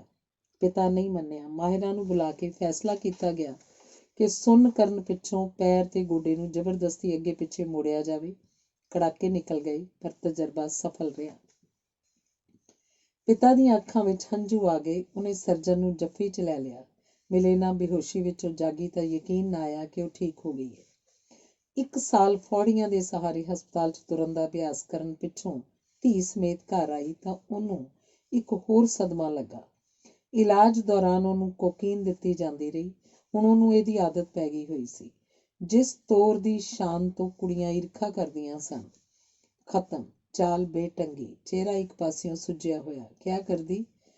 ਜੇ ਉਮਰ ਨਾਲ ਕੁਝ ਸਮਾਂ ਖੁਸ਼ੀ ਦਾ ਬਤਾਇਆ ਸੀ ਨਾ, ਉਹਦੀ ਸਜ਼ਾ ਮਿਲੀ। ਕੁਦਰਤ ਪਲ ਪਲ ਦੀ ਕੀਮਤ ਵਸੂਲੇਗੀ। ਉਹਨੇ ਫੈਸਲਾ ਕੀਤਾ ਕਿ ਹਮੇਸ਼ ਲਈ ਮਾਰਫਿਨ ਬੰਦ ਕਰਾਂਗੀ। ਪਤੀ ਨੂੰ ਮਦਦ ਵਾਸਤੇ ਕਿਹਾ। ਨਸ਼ੇੜੀ ਜਦੋਂ ਅਚਾਨਕ ਨਸ਼ਾ ਬੰਦ ਕਰਦਾ ਹੈ ਤਾਂ ਉਸ ਨਾਲ ਕੀ ਵਾਪਰਦੀ ਹੈ। ਲੱਤਾਂ ਤੋਂ ਲੈ ਕੇ ਸਿਰ ਤੱਕ ਤਿੱਖੇ ਦਰਦ ਦੀਆਂ ਲਹਿਰਾਂ ਚੀਕਾਂ ਕਢਾ ਦਿੰਦੀਆਂ। ਦਿਨ ਰਾਤ ਰੋਣ ਧੋਣ 'ਚ ਲੰਘਦੇ। ਜੇ ਉਮਰ ਤੋਂ ਬਰਦਾਸ਼ਤ ਨਾ ਹੁੰਦਾ। ਇੱਕ ਦਿਨ ਮਿਲੇਨਾ ਨੇ ਦੇਖਿਆ, ਦਵਾਈਆਂ ਵਾਲੇ ਮੇਜ਼ ਉੱਪਰ ਪਲੰਗ ਦੇ ਨੇੜੇ ਭਰਿਆ ਹੋਇਆ ਰਿਵਾਲਵਰ ਪਿਆ ਸੀ। ਜੇ ਉਮਰ ਦਾ ਸੰਕੇਤ। ਜੇ ਜੀਵਨ ਕਠਿਨ ਲੱਗਦਾ ਹੈ ਤਾਂ ਖਤਮ ਕਰੇ। ਮਿਲੇਨਾ ਨੇ ਆਤਮਘਾਤ ਨਹੀਂ ਕੀਤਾ। ਜੇ ਉਮਰ ਚਲਾ ਗਿਆ, ਉਹਨੂੰ ਛੱਡ ਕੇ ਉਹ ਰੂਸ ਚਲਾ ਗਿਆ, ਜਿੱਥੇ ਉਹਨੂੰ ਲੱਗਦਾ ਸੀ ਬਸਤੀਆਂ ਆਬਾਦ ਹੋ ਰਹੀਆਂ ਹਨ, ਚੰਗਾ ਕੰਮ ਮਿਲਦਾ ਰਹੇਗਾ। ਲੇ ਕਾਰਬੂਜ਼ੀਆ, ਗੁਰਪੀਓ, ਹਾਨਿਸ ਮੇਅਰ ਤੇ ਮੇ ਪਹਿਲਾਂ ਉੱਥੇ ਜਾ ਚੁੱਕੇ ਸਨ। ਜੇ ਉਮਰ ਛੇਤੀ ਰੂਸ ਦੀ ਅਫਸਰਸ਼ਾਹੀ ਤੋਂ ਤੰਗ ਆ ਗਿਆ। ਉਹਦੇ ਨਕਸ਼ਿਆਂ ਦੀ ਨਿਗਰਾਨੀ ਉਹ ਲੋਕ ਕਰਦੇ ਜਿਨ੍ਹਾਂ ਨੂੰ ਇਸ ਕੰਮ ਦਾ ਊੜਾ ਐੜਾ ਵੀ ਨਹੀਂ ਆਉਂਦਾ ਸੀ। 2 ਸਾਲ ਤੱਕ ਉਹਦਾ ਇੱਕ ਵੀ ਨਕਸ਼ਾ ਪਾਸ ਨਾ ਹੋਇਆ। ਉਹ ਰੂਸ ਦੀ ਅੰਦਰੂਨੀ ਹਿੰਸਕ, ਉਦਾਸ, ਸੰਗੀਨ ਹਾਲਤ ਬਾਬਤ ਦੋਸਤਾਂ ਨੂੰ ਖਤ ਲਿਖਦਾ ਰਹਿੰਦਾ। ਪਰ ਯੂਰਪ ਦੇ ਕਿਸੇ ਕਮਿਊਨਿਸਟ ਦੋਸਤ ਨੇ ਜਵਾਬ ਦੇਣਾ ਵਾਜਬ ਨਹੀਂ ਸਮਝਿਆ, ਕਿਉਂਕਿ ਸਭ ਦਾ ਇਹ ਖਿਆਲ ਸੀ ਕਿ ਉਹ ਸਫੈਦ ਝੂਠ ਬੋਲ ਰਿਹਾ ਸੀ, ਕਿ ਉਹ ਕਮਿਊਨਿਜ਼ਮ ਦਾ ਵਿਰੋਧੀ ਨਿੰਦਕ ਹੋ ਗਿਆ ਸੀ। ਸਾਲ 1936 ਵਿੱਚ ਭੱਜ ਕੇ ਵਾਪਸ ਆ ਗਿਆ, ਜੋ ਇੱਕ ਚਮਤਕਾਰ ਸੀ, ਕਿਉਂਕਿ ਇਸ ਵੇਲੇ ਸਟਾਲਿਨ ਦੀ ਸ਼ੁੱਧੀਕਰਨ ਲਹਿਰ ਸਿਖਰ ਤੇ ਸੀ, ਯਾਨੀ ਕਿ ਥੋਕ ਵਿੱਚ ਕਤਲੇਆਮ। ਮਿਲੇਨਾ ਕਮਿਊਨਿਸਟ ਪਾਰਟੀ ਮੈਂਬਰ ਜ਼ਰੂਰ ਬਣੀ, ਅੰਨੀ ਭਗਤਣੀ ਨਹੀਂ। ਹਰ ਗਤੀਵਿਧੀ ਪਾਰਖੂ ਨਜ਼ਰ ਨਾਲ ਵੇਖਦੀ। ਉਹਨੂੰ ਸਟਾਲਿਨ ਦੇ ਕੰਮਕਾਜ ਉੱਪਰ ਸ਼ੱਕ ਸੀ, ਤੇ ਜਦੋਂ ਸਟਾਲਿਨ ਨੇ ਸਰਵਜਨਿਕ ਮੁਕੱਦਮੇ ਵਿੱਚ ਜੀਨੋਵੀਵ ਤੇ ਕਾਮੇਨੀਵ ਨੂੰ ਗੋਲੀ ਮਰਵਾਈ ਤੇ ਉਹਦਾ ਸ਼ੱਕ ਸੱਚ ਵਿੱਚ ਬਦਲ ਗਿਆ। ਬਾਕੀ ਕਾਮਰੇਡਾਂ ਵਾਂਗ ਨਾ ਉਹ ਦੁਚਿੱਤੀ 'ਚ ਪਈ, ਨਾ ਹੰਝੂ ਵਹਾਏ। ਕਾਰਡ ਪਾਰਟੀ ਦਫ਼ਤਰ ਵਿੱਚ ਸੁੱਟ ਆਈ। ਇੱਕ ਦਿਨ ਉਹਨੇ ਆਪਣੇ ਦੋਸਤ ਫਰੇਡੀ ਮਾਇਰ ਨੂੰ ਕਿਹਾ, ਜਿਸ ਦੀ ਮੈਨੂੰ ਤਲਾਸ਼ ਸੀ, ਸੋ ਮਰਦ ਨਹੀਂ ਮਿਲਿਆ। ਗਲੜੀ ਮਿਲੀ, ਮਨੋਰੋਗੀ ਮਿਲੇ, ਬੁਜ਼ਦਿਲ ਮਿਲੇ। ਇਹ ਸਾਰੇ ਮੇਰੇ ਉੱਪਰ ਨਿਰਭਰ ਹੋ ਜਾਂਦੇ ਜਦੋਂ ਕਿ ਮੈਂ ਚਾਹੁੰਦੀ ਸਾਂ ਮੈਨੂੰ ਕੋਈ ਸਹਾਰਾ ਮਿਲਦਾ।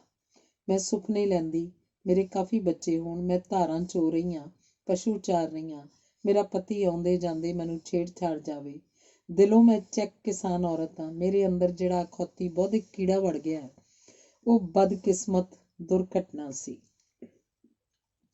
ਜਦੋਂ ਉਹਦੇ ਬਾਕੀ ਕਾਮਰੇਡ ਸਾਥੀ ਸਮਾਜਵਾਦ ਦੇ ਸੁਪਨੇ ਦੇਖ ਰਹੇ ਸਨ, ਸਾਲ 1937 ਵਿੱਚ, ਉਹਨੇ ਕਿਹਾ, ਮੈਨੂੰ ਪਤਾ ਹੈ ਜਰਮਨ ਫਾਸਿਸਟ ਸਾਨੂੰ ਗ੍ਰਿਫਤਾਰ ਕਰਨਗੇ, ਪਰ ਜੇ ਲਾਲ ਫੌਜ ਸਾਨੂੰ ਆਜ਼ਾਦ ਕਰਾਉਣ ਆਈ ਤਾਂ ਮੈਂ ਆਤਮ ਹੱਤਿਆ ਕਰਾਂਗੀ।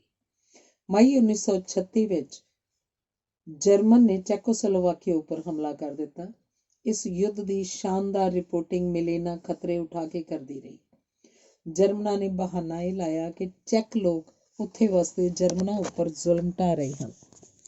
ਬਹੁਤ ਥਾਈਂ ਚੈਕੋਸਲੋਵਾਕੀਆ ਵਿੱਚ ਜੇ ਪਤੀ ਚੈੱਕ ਸੀ ਤਾਂ ਪਤਨੀ ਜਰਮਨ, ਤੇ ਜੇ ਪਤੀ ਜਰਮਨ ਸੀ ਤਾਂ ਪਤਨੀ ਚੈੱਕ।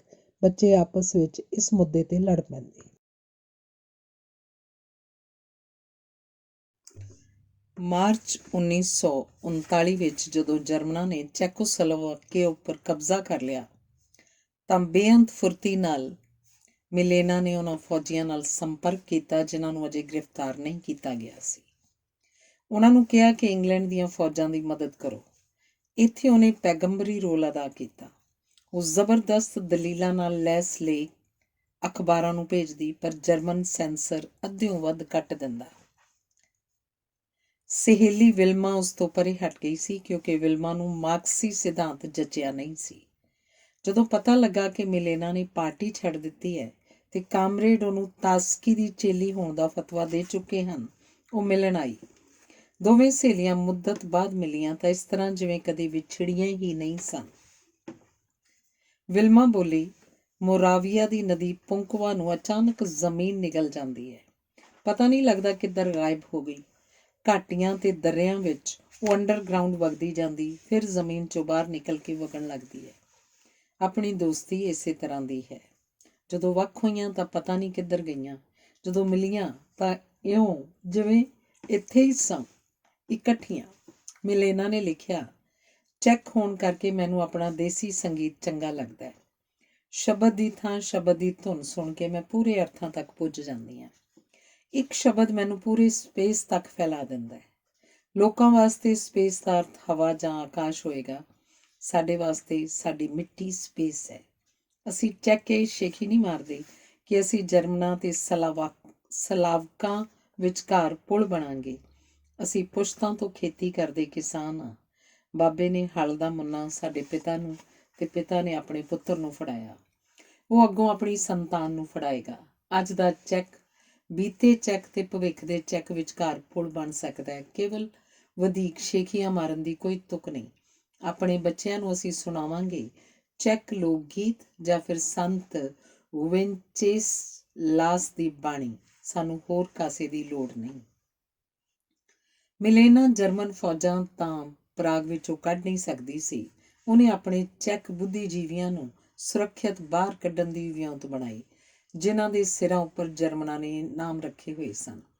ਮਿਲੇਨਾ ਨੇ 22 ਮਾਰਚ 1939 ਦੇ ਕਾਲਮ 'ਚ ਲਿਖਿਆ, ਜਰਮਨਾਂ ਦੇ ਕਬਜ਼ੇ ਦਾ ਦੂਜਾ ਦਿਨ ਸੀ। ਸਭ ਬੇਚੈਨ ਸਨ। ਸਿਪਾਹੀ ਗਲੀਆਂ 'ਚ ਘੁੰਮ ਰਹੇ ਸਨ।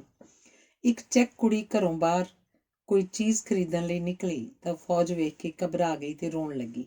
ਇੱਕ ਫੌਜੀ ਉਸ ਕੋਲ ਆਇਆ ਤੇ ਪਿਆਰ ਨਾਲ ਬੋਲਿਆ, ਰੋ ਨਾ ਕੁੜੀਏ, ਜੋ ਹੋਇਆ ਉਸ ਵਾਸਤੇ ਅਸੀਂ ਦੋਸ਼ੀ ਨਹੀਂ।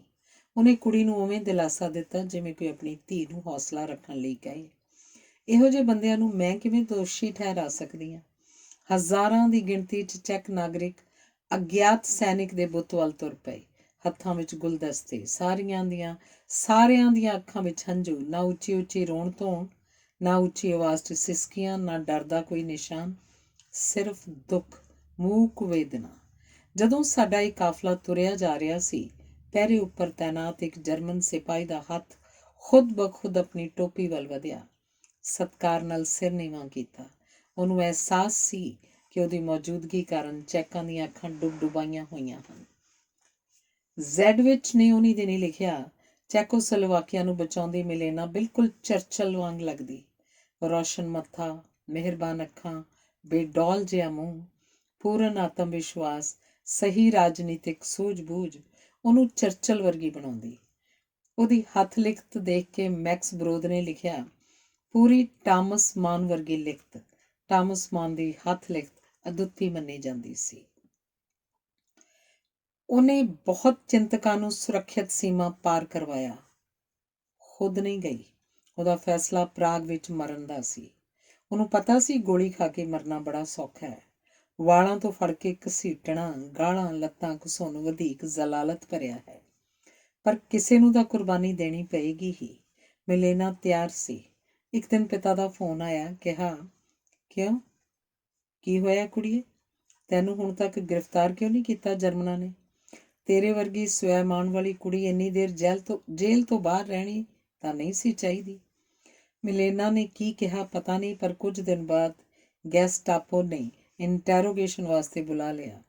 ਇਹ ਸਵਾਲ ਜਵਾਬ ਹੋਏ। ਪ੍ਰਸ਼ਨ, ਤੇਰਾ ਯਹੂਦੀਆਂ ਨਾਲ ਕੋਈ ਸੰਪਰਕ ਹੈ?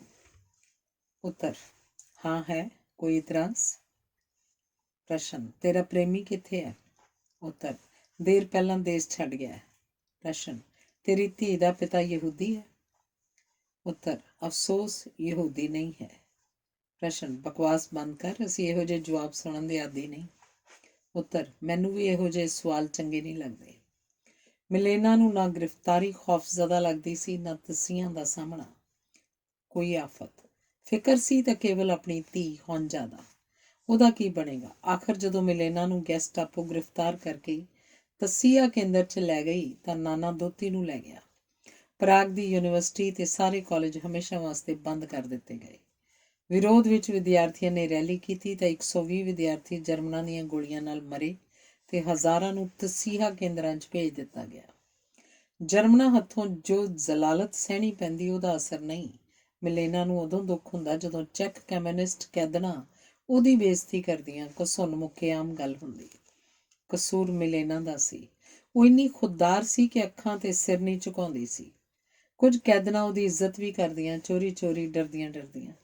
ਸ਼ਾਮ ਬੰਦੀ ਵਕਤ ਕੈਦਨਾਂ ਦੀ ਗਿਣਤੀ ਹੋ ਰਹੀ ਸੀ। ਮਿਲੇਨਾ ਲੇਟ ਹੋ ਗਈ। ਚਲੋ ਲੇਟ ਹੋ ਗਈ ਤਾਂ ਹੋ ਗਈ, ਘੱਟੋ ਘੱਟ ਤੇਜ਼ੀ ਨਾਲ ਪੁੱਜ ਜਾਂਦੀ ਤਾਂ ਇੰਨਾ ਤਾਂ ਹੁੰਦਾ ਕਿ ਨਿਗਰਾਨ ਸਮਝ ਜਾਂਦੀ ਕਿ ਇਹਨੂੰ ਲੇਟ ਆਉਣ ਦਾ ਪਛਤਾਵਾ ਹੈ। ਆਰਾਮ ਨਾਲ ਆਈ ਤੇ ਚੁੱਪਚਾਪ ਖਲੋ ਗਈ, ਸ਼ਾਂਤ। ਨਿਗਰਾਨ ਔਰਤ ਨੂੰ ਇੰਨਾ ਗੁੱਸਾ ਆਇਆ ਕਿ ਮੁੱਕਾ ਤਾਣ ਕੇ ਮਿਲੋਨਾ ਦੇ ਸਾਹਮਣੇ ਆ ਖਲੋਤੀ। ਮਿਲੋਨਾ ਨੇ ਉਹਦੀਆਂ ਅੱਖਾਂ ਵੱਲ ਦੇਖਿਆ ਤਾਂ ਸੁਪਰਵਾਈਜ਼ਰ ਦਾ ਹੱਥ ਹੇਠਾਂ ਆ ਗਿਆ ਤੇ ਖੁੱਲੇ ਮੂੰਹ ਨੀਵੀਂ ਪਾ ਕੇ ਵਾਪਸ ਪਰਤ ਗਈ। ਮਿਲੇਨਾ ਨੇ ਮਾਰਗਰੇਟ ਨੂੰ ਕਿਹਾ, ਡਰ ਅਜਿਹਾ ਅਨੁਭਵ ਹੈ ਜੋ ਤੁਹਾਨੂੰ ਸਿੱਧਾ ਖੜਾ ਨਹੀਂ ਹੋਣ ਦਿੰਦਾ। ਸ਼ਾਂਤ ਚਿੱਤ ਜਦੋਂ ਮੈਂ ਜਲਾਦ ਵੱਲ ਵੇਖਦੀ ਹਾਂ, ਉਹ ਸਮਝ ਜਾਂਦਾ ਹੈ ਮਿਲੇਨਾ ਜ਼ੁਲਮ ਸਹਿਣ ਲਈ ਤਿਆਰ ਹੈ। ਸੋਨਟਾਗ ਪੱਥਰ ਦਿਲ ਅਫਸਰ ਸੀ। ਹੱਥ ਵਿਚਲੀ ਛਟੀ ਕੈਦੀਆਂ ਉੱਪਰ ਬਰਸਦੀ ਰਹਿੰਦੀ। ਮਿਲੇਨਾ ਦੇ ਲਾਗਿਓਂ ਲੰਘਣ ਲੱਗਾ ਤਾਂ ਰੋਮਾਂਚਿਤ ਮੁਦਰਾ ਵਿੱਚ ਛਟੀ ਮਿਲੇਨਾ ਦੀ ਠੋਡੀ ਹੇਠ ਛੁਆ ਦਿੱਤੀ। ਮਿਲੇਨਾ ਨੇ ਛਟੀ ਫੜੀ, ਬਾਂਹ ਫੜੀ ਤੇ ਪਰੇ ਧੱਕਾ ਦੇ ਦਿੱਤਾ। ਇਸ ਬਦਤਮੀਜ਼ੀ ਦੀ ਸਜ਼ਾ ਕਾਲ ਕੋਠੜੀ ਸੀ, ਪਰ ਚੁੱਪਚਾਪ ਚਲਾ ਗਿਆ। ਅਕਤੂਬਰ 1941 ਵਿੱਚ ਚੈਕ ਸੰਗੀਤਕਾਰ ਬੀਬੀ ਅੰਨਾ ਕੁਆਪਲੋਵਾ ਗ੍ਰਿਫਤਾਰ ਹੋ ਕੇ ਇਸ ਜੇਲ੍ਹ 'ਚ ਆਈ। ਲਿਖਦੀ ਹੈ, ਅਸੀਂ ਡਰੀਆਂ ਹੋਈਆਂ ਆਪਣੀ ਹੋਣੀ ਦੀ ਉਡੀਕ ਕਰ ਰਹੀਆਂ ਸਾਂ। ਪਤਾ ਨਹੀਂ ਕੀ ਕਰਨਗੇ ਸਾਡੇ ਨਾਲ। ਮਿਲੇਨਾ ਸਾਡੇ ਨੇੜੇ ਆਈ ਤੇ ਬੋਲੀ, ਸਵਾਗਤ ਹੈ ਕੁੜੀਓ ਤੁਹਾਡਾ ਮੇਰੇ ਘਰ ਵਿੱਚ। ਇਸ ਦਹਿਸ਼ਤ ਜ਼ਦਾ ਕੋਠੜੀ 'ਚ ਕੋਈ ਇਹੋ ਜਿਹਾ ਵੀ ਸੀ ਜਿਹਨੇ ਇਹਨੂੰ ਆਪਣਾ ਘਰ ਕਹਿ ਕੇ ਸਾਡਾ ਸਵਾਗਤ ਕੀਤਾ। ਕੈਦਨਾਂ ਦੇ ਪੇਟ ਸੁੱਕੇ ਹੋਏ ਸਨ ਤੇ ਲੱਤਾਂ ਸੁੱਜੀਆਂ ਹੋਈਆਂ। ਮਿਲੇਨਾ ਮਾਰਗਰੇਟ ਨੂੰ ਅਕਸਰ ਆਖਦੀ, ਹੁਣ ਤੱਕ ਤਾਂ ਮੈਂ ਚਲੰਤ ਮਸਲਿਆਂ ਤੇ ਕਲਮ ਧਰੋਈ ਹੈ। ਰਿਹਾਈ ਤੋਂ ਬਾਅਦ ਚੰਗਾ ਲਿਖਾਂਗੀ। ਕਵਿਤਾ ਲਿਖਣ ਦੀ ਉਮਰ ਤਾਂ ਬੀਤ ਗਈ, ਪਰ ਤਾਂ ਕੀ ਵਾਰਤਕ ਕਿਹੜਾ ਮਾੜੀ ਹੈ। ਕਾਫਕਾ ਵਰਗੀ ਨਾ ਸਹੀ ਤਾਂ ਵੀ ਚੰਗਾ ਹੋਏਗਾ ਜੋ ਲਿਖਾਂਗੀ। ਹੁਣ ਮੇਰੇ ਕੋਲ ਵਧੀਕ ਸੂਚਨਾ, ਵਧੀਕ ਤਜਰਬਾ ਹੈ। ਜਿਸ ਗੱਲ ਦਾ ਮੈਨੂੰ ਤਸੀਹਾ ਕੇਂਦਰ 'ਚ ਪਤਾ ਲੱਗਾ ਉਹ ਇਹ ਕਿ ਇਹ ਗੱਲ ਗਲਤ ਹੈ ਕਿ ਤਕਲੀਫਾਂ 'ਚ ਆਦਮੀ ਸੰਵਰ ਜਾਂਦਾ ਹੈ। ਇਹ ਬਕਵਾਸ ਹੈ। ਅੱਗ 'ਚੋਂ ਦੀ ਨਿਕਲ ਕੇ ਕੁੰਦਨ ਤੱਕ ਕੀ ਬਣਨਾ, ਆਦਮੀ ਜਾਨਵਰ ਬਣ ਜਾਂਦਾ ਹੈ। ਜਿਹੜੀਆਂ ਕੈਦਨਾਂ ਕੰਟਰੋਲ ਤੋਂ ਬਾਹਰ ਹੋ ਜਾਂਦੀਆਂ, ਯਾਨੀ ਕਿ ਮਾਨਸਿਕ ਤਵਾਜ਼ਨ ਗੁਆ ਬਹਿੰਦੀਆਂ ਜਾਂ ਫਿਰ ਲਾ ਇਲਾਜ ਬਿਮਾਰੀ 'ਚ ਗ੍ਰਸਤ ਹੋ ਜਾਂਦੀਆਂ, ਉਹਨਾਂ ਨੂੰ ਜੇਲ੍ਹ ਦੇ ਹਸਪਤਾਲ 'ਚ ਦਾਖਲ ਕਰਵਾ ਦਿੰਦੇ, ਜਿੱਥੇ ਇਲਾਜ ਇੱਕੋ ਸੀ, ਜ਼ਹਿਰ ਦਾ ਟੀਕਾ। ਇਲਾਜ ਲਈ ਗਈ ਕੈਦਨ ਵਾਪਸ ਨਹੀਂ ਆਉਂਦੀ ਸੀ। ਇੱਕ ਡਾਕਟਰ ਦੀ ਵਿਸ਼ੇਸ਼ ਟੀਮ ਜੇਲ੍ਹ 'ਚ ਆਈ ਤੇ ਕਿਹਾ ਕਿ ਵਧੀਕ ਗੰਭੀਰ ਕੈਦੀਆਂ ਨੂੰ ਵੱਡੇ ਹਸਪਤਾਲ 'ਚ ਲਿਜਾ ਕੇ ਇਲਾਜ ਕਰਨਾ ਹੈ। ਇਹਨਾਂ ਵਿੱਚ ਅਪਾਹਜ, ਟੀਬੀ, ਸਿਫਲਿਸ ਦੀਆਂ ਮਰੀਜ਼, ਮਾਨਸਿਕ ਰੋਗਣਾਂ, ਦਮੇ ਦੀਆਂ ਮਰੀਜ਼ ਔਰਤਾਂ ਸਨ। 2 ਟਰੱਕ ਆਏ, ਲੱਦ ਕੇ ਲੈ ਗਏ। ਅਗਲੇ ਦਿਨ ਉਹਨਾਂ ਦੀਆਂ ਵਰਦੀਆਂ ਵਾਪਸ ਜੇਲ੍ਹ ਪੁੱਜੀਆਂ ਤਾਂ ਪਤਾ ਲੱਗਾ ਕਿ ਟਰੱਕਾਂ 'ਚ ਲੱਦ ਕੇ ਉਹਨਾਂ ਨੂੰ ਕਬਰਿਸਤਾਨ 'ਚ ਦਫਨਾ ਦਿੱਤਾ ਗਿਆ। ਇਸ ਪਿੱਛੋਂ ਯਹੂਦੀ ਜਨਾਨੀਆਂ ਦੀਆਂ ਸੂਚੀਆਂ ਬਣੀਆਂ, ਸਭ ਦਫਨ ਕੀਤੀਆਂ ਗਈਆਂ। ਗਰਭਵਤੀ ਔਰਤਾਂ ਗ੍ਰਿਫਤਾਰ ਹੋ ਕੇ ਅੰਦਰ ਆਉਂਦੀਆਂ। ਕੰਮ ਤੇ ਭੁੱਖਮਰੀ ਕਾਰਨ ਜੇ ਗਰਭਪਾਤ ਨਾ ਹੁੰਦਾ ਤੇ ਬੱਚਾ ਜੰਮ ਪੈਂਦਾ। ਹਸਪਤਾਲ ਦਾ ਡਾਕਟਰ ਦੱਸਦਾ, ਮਰਿਆ ਹੋਇਆ ਬੱਚਾ ਪੈਦਾ ਹੋਇਆ। ਵਾਸਤਵ ਵਿੱਚ ਨਵਜਾਤ ਹਰੇਕ ਬੱਚਾ ਇਸ਼ਨਾਨ ਕਰਵਾਉਣ ਵਾਲੇ ਟੱਬ 'ਚ ਡੁਬੋ ਕੇ ਮਾਰਿਆ ਜਾਂਦਾ। ਪੱਤਰਕਾਰ ਹੋਣ ਕਰਕੇ ਉਹ ਕੁਝ ਨਾ ਭੁੱਲਦੀ। ਅਣਗਿਣਤ ਸਨਸਨੀਖੇਜ ਘਟਨਾਵਾਂ ਸੁਣ ਕੇ ਦੁਖੀ ਹੁੰਦੀ। ਦੁਖੀ ਇਸ ਲਈ ਨਹੀਂ ਕਿ ਹੈਵਾਨੀਅਤ ਪਸਰ ਗਈ ਹੈ, ਦੁਖੀ ਇਸ ਕਰਕੇ ਹੁੰਦੀ ਕਿ ਉਹ ਇਸ ਵਿਰੁੱਧ ਕੁਝ ਕਰ ਨਹੀਂ ਸਕਦੀ। ਫਿਰ ਕਹਿ ਦਿੰਦੀ ਕਿ ਹੋਰ ਕੁਝ ਨਹੀਂ ਕਰ ਸਕਦੀ, ਕਿਤਾਬ ਤਾਂ ਲਿਖਾਂਗੀ। ਜਰਮਨਾਂ ਨੇ ਰੂਸ 'ਤੇ ਹੱਲਾ ਬੋਲ ਦਿੱਤਾ। ਬਹੁਤ ਸਾਰੀਆਂ ਰੂਸੀ ਔਰਤਾਂ ਇਸੇ ਤਸੀਹਾ ਕੇਂਦਰ 'ਚ ਲਿਆਂਦੀਆਂ ਗਈਆਂ। ਚੈਕ ਤੇ ਜਰਮਨ ਕੈਮਿਨਿਸਟ ਔਰਤਾਂ ਨੇ ਇਹਨਾਂ ਦਾ ਸਵਾਗਤ ਕੀਤਾ, ਖੁਸ਼ ਹੋਈਆਂ ਕਿ ਅਸਲੀ ਦੇਸ਼ ਦੀਆਂ ਅਸਲੀ ਕੈਮਿਨਿਸਟ ਇਨਕਲਾਬਣਾਂ ਆਈਆਂ ਹਨ। ਇਹਨਾਂ ਤੋਂ ਬਾਕੀ ਕੈਦਨਾਂ ਬੜਾ ਕੁਝ ਸਿੱਖਣਗੀਆਂ। ਉਹਨਾਂ ਦੇ ਬਦਬੂ ਮਾਰਦੇ ਕੱਪੜੇ ਧੋਏ ਤੇ ਜੂਆਂ ਕੱਢੀਆਂ। ਇਹਨਾਂ ਔਰਤਾਂ ਦੀ ਜ਼ਬਾਨ ਇੰਨੀ ਗੰਦੀ ਕਿ ਮਰਦਾਂ ਨੂੰ ਸ਼ਰਮ ਆ ਜਾਏ। ਨਾ ਇਹਨਾਂ ਨੂੰ ਇਨਕਲਾਬ ਦਾ ਕੋਈ ਪਤਾ ਸੀ, ਨਾ ਸਮਾਜਵਾਦ ਦਾ। ਇਹ ਸਿਆਸਤ ਤੋਂ ਕੋਰੀਆਂ ਅਨਪੜ੍ਹ ਔਰਤਾਂ ਸਨ। ਕੁਝ ਕੁ ਨੇ ਸਟਾਲਨ ਤੇ ਉਹਦੀ ਸਰਕਾਰ ਨੂੰ ਉਹ ਗਾਲਾਂ ਵਾਹੀਆਂ ਕਿ ਮਲਾਹਾਂ ਦੀ ਬਦ ਜ਼ਬਾਨ ਮਾਤ ਖਾ ਜਾਏ। ਚੈਕ ਕੈਮਿਨਿਸਟ ਨੇਤਾ ਬੀਬੀ ਪਲੈਕੋਵਾ ਪਹਿਲਾਂ ਤਾਂ ਕੁਝ ਦਿਨ ਕਹਿੰਦੀ ਰਹੀ ਕਿ ਸਾਰੀਆਂ ਰੂਸਣਾਂ ਇਸ ਤਰ੍ਹਾਂ ਨਹੀਂ ਹੁੰਦੀਆਂ, ਪਰ ਹਫ਼ਤੇ ਕੁ ਬਾਅਦ ਉਹਦਾ ਵੀ ਮਾਨਸਿਕ ਤਵਾਜ਼ਨ ਵਿਗੜ ਗਿਆ। ਮਿਲੇਨਾ ਨੇ ਉਹਨੂੰ ਹਸਪਤਾਲ 'ਚ ਨਹੀਂ ਜਾਣ ਦਿੱਤਾ ਕਿਉਂਕਿ ਉੱਥੇ ਉਹਨੂੰ ਟੀਕਾ ਲਾ ਕੇ ਮਾਰ ਦੇਣਾ ਸੀ। ਜਦੋਂ ਹਾਲਤ ਬਦਤਰ ਹੋ ਗਈ ਉਹਨੂੰ ਨਸ਼ੇ ਦਾ ਟੀਕਾ ਲਾਇਆ ਗਿਆ। ਉਹ ਚੀਕਦੀ ਰਹੀ, ਮੈਂ ਠੀਕ ਹਾਂ, ਮੈਂ ਠੀਕ ਹਾਂ, ਕਿਉਂਕਿ ਉਹਨੂੰ ਲੱਗਿਆ ਇਹ ਜ਼ਹਿਰ ਦਾ ਟੀਕਾ ਹੈ। ਫਿਰ ਉਹਨੂੰ ਹਸਪਤਾਲ ਲੈ ਗਏ। ਇੱਕ ਔਰਤ ਨੇ ਦੱਸਿਆ ਉਹਦੀ ਹਾਲਤ ਬਦਤਰ ਹੁੰਦੀ ਗਈ।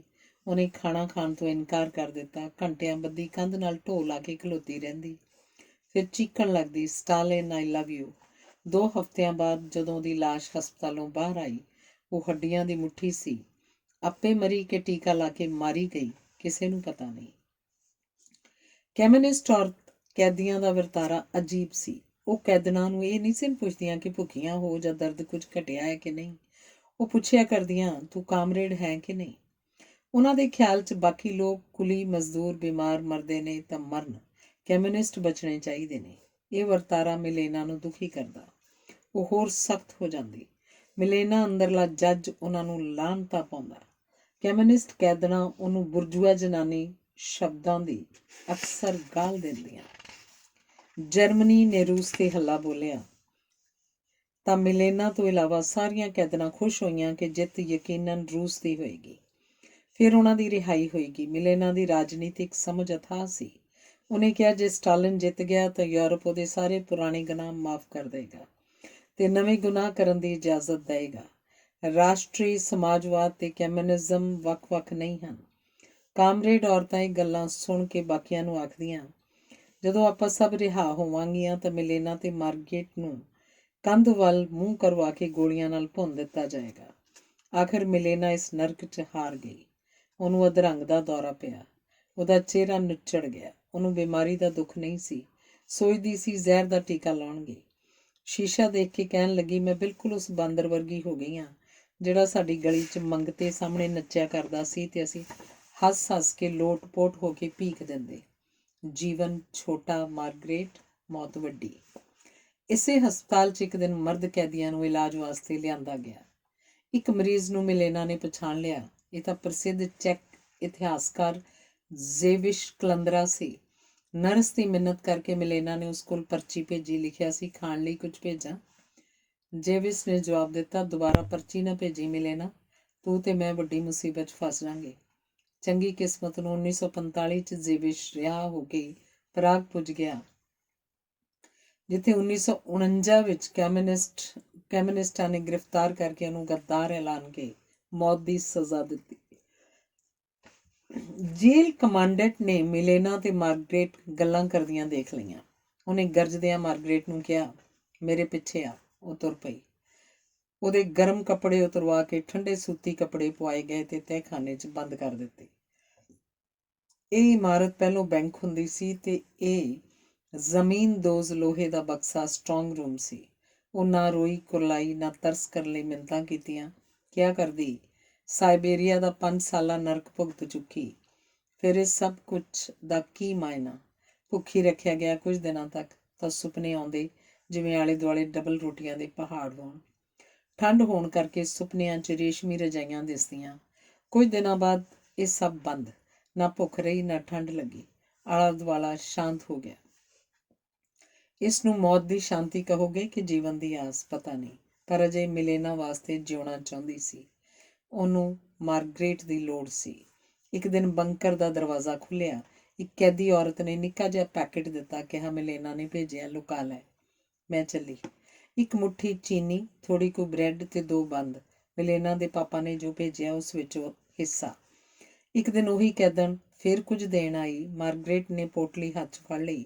ਉਹ ਔਰਤ ਗਿੜਗਿੜਾਈ, ਕਹਿਣ ਲੱਗੀ, ਗ੍ਰੇਟ, ਮੈਂ ਮਿਲੇਨਾ ਨੂੰ ਤੇਰੇ ਵੱਲੋਂ ਕਹਿ ਦਿਆਂ ਕਿ ਤੈਨੂੰ ਕਿਸੇ ਚੀਜ਼ ਦੀ ਲੋੜ ਨਹੀਂ। ਇਹ ਖਤਰਨਾਕ ਕੰਮ ਹੈ ਗ੍ਰੇਟ, ਕਹਿ ਦਾਂ? ਉਹਨੇ ਹਾਂ 'ਚ ਸਿਰ ਹਿਲਾਇਆ। ਇਸ ਹਨੇਰੇ ਨਰਕ ਵਿੱਚ ਉਹ 4 ਮਹੀਨੇ ਬੰਦ ਰਹੀ। ਮਿਲੇਨਾ ਨੂੰ ਪਤਾ ਨਹੀਂ ਸੀ ਮਾਰਗਰੇਟ ਜਿਉਂਦੀ ਹੈ ਕਿ ਨਹੀਂ। ਉਹ ਕਮਾਂਡਰ ਰੈਮਡੋਰ ਕੋਲ ਗਈ। ਕਮਾਂਡਰ ਪੂਰਾ ਜੱਲਾਦ ਸੀ। ਮਿਲੇਨਾ ਨੇ ਕਿਹਾ, ਜੇ ਤੂੰ ਮੈਨੂੰ ਗ੍ਰੇਟ ਨੂੰ ਮਿਲਵਾ ਦੇਂ ਤਾਂ ਤੈਨੂੰ ਅਜਿਹਾ ਭੇਦ ਦੱਸਾਂਗੀ ਕਿ ਤੇਰੀ ਨੌਕਰੀ ਬਚ ਸਕੇ। ਰੈਮ ਉਛਲਿਆ। ਇੱਕ ਬਿਮਾਰ ਕੈਦਣ ਦੀ ਇਹ ਹਿੰਮਤ। ਜਦੋਂ ਉਲਟਾ ਸਿੱਧਾ ਬਕਵਾਸ ਕਰਨ ਲੱਗਾ ਤਾਂ ਮਿਲੇਨਾ ਨੇ ਕਿਹਾ, ਠੀਕ ਹੈ, ਤੇਰੀ ਮਰਜ਼ੀ। ਉਹ ਵਾਪਸ ਤੁਰਨ ਲੱਗੀ ਤਾਂ ਰੈਮ ਨੇ ਕਿਹਾ, ਅੱਛਾ ਤਾਂ ਦੱਸ।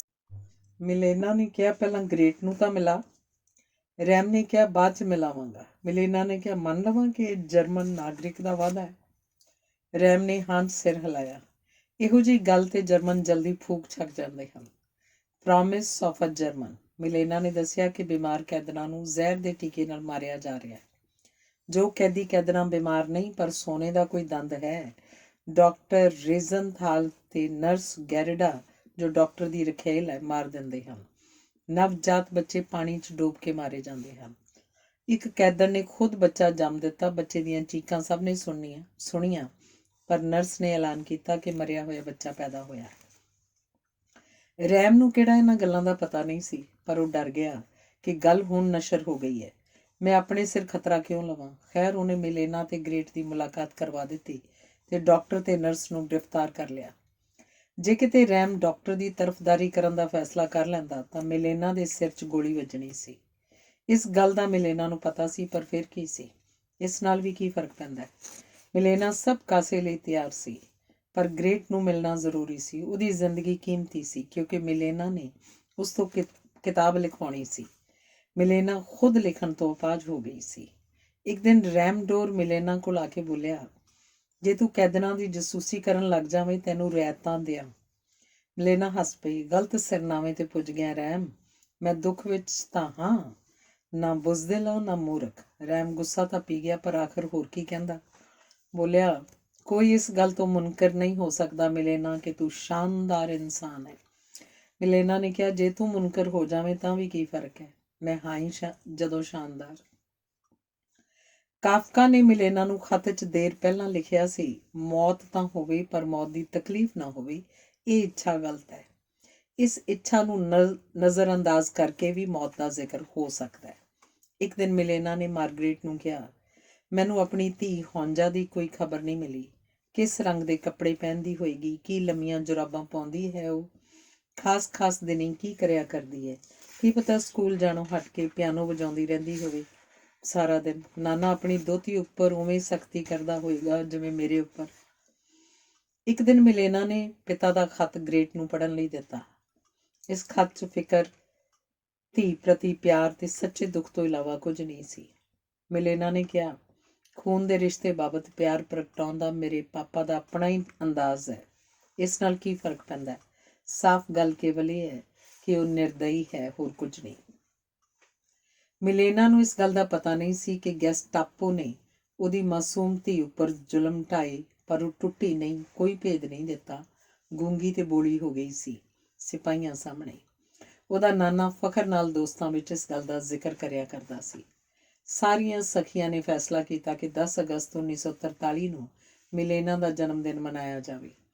ਡਰਦਿਆਂ ਕਿਤੇ ਮਿਲੇਨਾ ਦਾ ਆਖਰੀ ਜਨਮ ਦਿਨ ਹੋਵੇ, ਸਾਰੀਆਂ ਉਸ ਵਾਸਤੇ ਤੋਹਫੇ ਤਿਆਰ ਕਰਦੀਆਂ ਰਹੀਆਂ। ਇੱਕ ਨੇ ਕਢਾਈ ਮਸ਼ੀਨ ਉੱਪਰ ਨਿੱਕੇ ਰੁਮਾਲ ਤੇ ਮਿਲੇਨਾ ਦਾ ਕੈਦੀ ਨੰਬਰ ਉਕਰਿਆ। ਇੱਕ ਨੇ ਕੱਪੜੇ ਉੱਪਰ ਲਾਲ ਰੰਗ ਦੀ ਟਾਕੀ ਕੱਟ ਕੇ ਨਿੱਕਾ ਜਿਹਾ ਦਿਲ ਬਣਾਇਆ। ਉੱਪਰ ਲਿਖਿਆ, ਮਿਲੇਨਾ। ਗੱਲ ਕੀ, ਮੇਜ਼ ਸੁਗਾਤਾਂ ਨਾਲ ਭਰ ਗਿਆ। ਇਸ ਪਾਰਟੀ 'ਚ ਨਰਤਕੀਆਂ, ਪੱਤਰਕਾਰ, ਚਿੱਤਰਕਾਰ, ਸਾਹਿਤਕਾਰ, ਸਿਆਸਤਦਾਨ, ਹਰ ਕਿਸਮ ਦੀਆਂ ਕੈਦਣਾਂ ਸਨ। ਦੰਦਾਂ ਦੇ ਬੁਰਸ਼ ਨਾਲ ਹੀ ਅਨੇਕਾਂ ਚਿੱਤਰ ਤਿਆਰ ਕਰ ਲਏ ਗਏ। ਮਿਲੇਨਾ ਇਹ ਸਾਰਾ ਕੁਝ ਦੇਖ ਕੇ ਰੋ ਪਈ। ਇੰਨਾ ਵੱਡਾ ਸਰਪ੍ਰਾਈਜ਼। ਫਿਰ ਮਾਫੀ ਮੰਗੀ ਕਿ ਮੈਂ ਕਿੰਨੇ ਦਿਨ ਤੁਹਾਨੂੰ ਮਿਲ ਨਹੀਂ ਸਕਦੀ, ਪਰ ਹੁਣ ਮੈਂ ਠੀਕ ਹੋ ਜਾਵਾਂਗੀ। ਉਹ ਕਿਹਾ ਕਰਦੀ, ਤੁਹਾਡੇ ਕੋਲ 2-3 ਜਣੇ ਹੋਣ ਜੇ, ਮੇਰਾ ਮਤਲਬ ਹੈ ਬਸ ਇੱਕ ਸਹੀ ਦੋਸਤ ਹੋਵੇ ਜਿਹਦੇ ਸਾਹਮਣੇ ਕਮਜ਼ੋਰ ਹੋਣ 'ਚ ਸ਼ਰਮ ਨਾ ਆਵੇ, ਜਿਹੜਾ ਦਿਆਲੂ ਹੋਵੇ ਕਿ ਉਸ ਅੱਗੇ ਪਛਤਾਤਾਪ ਕਰ ਸਕੋ। ਫਿਰ ਤੁਹਾਡੇ ਵਰਗਾ ਕੌਣ ਹੈ ਹੋਰ? ਤੁਸੀਂ ਉਸੇ ਤੋਂ ਕਿਸੇ ਰਿਆਇਤ ਦੀ ਉਮੀਦ ਕਰ ਸਕਦੇ ਹੋ ਜਿਹੜਾ ਤੁਹਾਨੂੰ ਪਿਆਰ ਕਰਦਾ ਹੋਵੇ। ਬਾਕੀਆਂ ਤੋਂ ਕੌਣ ਰਿਆਇਤ ਮੰਗਦਾ? ਆਪਣੇ ਆਪ ਨਾਲ ਤਾਂ ਕੋਈ ਰਿਆਇਤ ਕਰਦਾ ਵੀ ਨਹੀਂ। ਸਾਲ 1944 ਦੀਆਂ ਸਰਦੀਆਂ ਕਹਿਰਵਾਨ ਸਨ।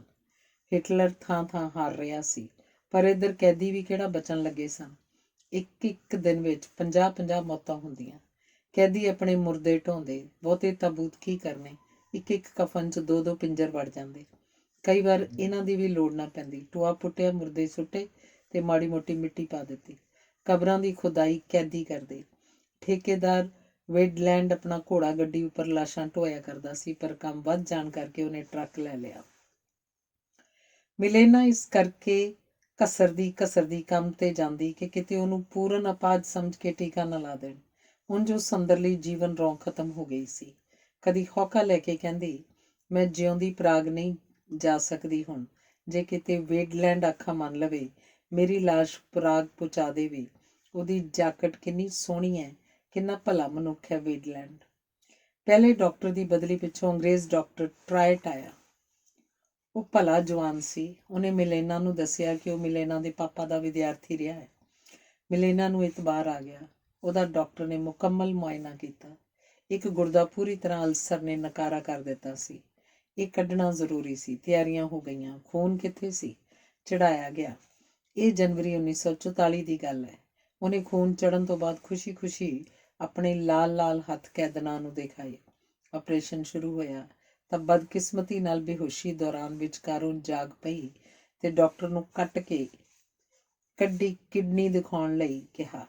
ਡਾਕਟਰ ਨੇ ਦਿਖਾ ਦਿੱਤੀ, ਫਿਰ ਬੇਹੋਸ਼ ਕਰ ਦਿੱਤੀ। ਚਿਹਰਾ ਪੀਲਾ ਸੀ। ਪੂਰੀ ਹੋਸ਼ 'ਚ ਆਉਣ ਤੋਂ ਪਹਿਲਾਂ ਉਹਦੇ ਬੁੱਲ੍ਹ ਫੜ ਕੇ ਚੈੱਕ ਭਾਸ਼ਾ 'ਚ ਇਹ ਸ਼ਬਦ ਕਹੇ, ਸ਼ੁਕਰ ਹੈ ਤੇਰਾ ਪਰਮੇਸ਼ਰ ਪਿਤਾ, ਮਿਹਰਬਾਨ ਪਿਤਾ। ਰਾਜ਼ੀ ਹੋਣ ਲੱਗੀ। ਉਹਦੇ ਵਾਰਡ ਵਿੱਚ 6 ਔਰਤਾਂ ਮੌਤ ਦੀ ਜ਼ਿੰਦਗੀ ਵਿਚਕਾਰ ਘਿਰੀਆਂ ਘੁਲ ਰਹੀਆਂ ਸਨ। ਮਿਲੇਨਾ ਦੀ ਜ਼ਿੰਦਗੀ ਮੁੜੀ ਦੇਖ ਕੇ ਉਹਨਾਂ ਦੀਆਂ ਅੱਖਾਂ ਵਿੱਚ ਚਮਕ ਆ ਗਈ। ਜੀਵਨ ਫਿਰ ਧੜਕਣ ਲੱਗਾ। ਮਿਲੇਨਾ ਦੇ ਪਿਤਾ ਨੇ ਪਾਰਸਲ ਭੇਜਿਆ। ਸਭ ਕੁਝ ਮਰੀਜ਼ਾਂ 'ਚ ਵੰਡ ਦਿੱਤਾ ਗਿਆ। ਮਨਹੂਸ ਕਮਰਾ ਤਿਉਹਾਰ 'ਚ ਬਦਲ ਗਿਆ।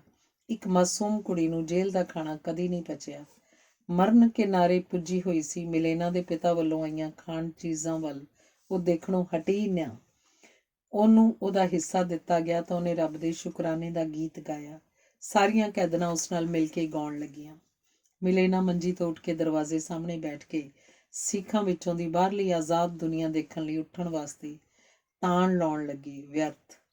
ਫਿਰ ਉਹ ਰੋਸ਼ਨਦਾਨ ਵਿੱਚੋਂ ਦੀ ਆਕਾਸ਼ ਵਿੱਚ ਉੱਡਦੇ ਬੱਦਲ ਦੇਖਣ ਲੱਗੀ, ਜੋ ਮਰਜ਼ੀ ਨਾਲ ਇੱਧਰ ਉੱਧਰ ਜਾ ਸਕਦੇ ਸਨ। ਇੰਨੇ ਨੂੰ ਭਾਰ ਢੋਂਦੀਆਂ ਕੈਦਨਾਂ ਨੇ ਇੱਕ ਗੀਤ ਛੇੜ ਲਿਆ।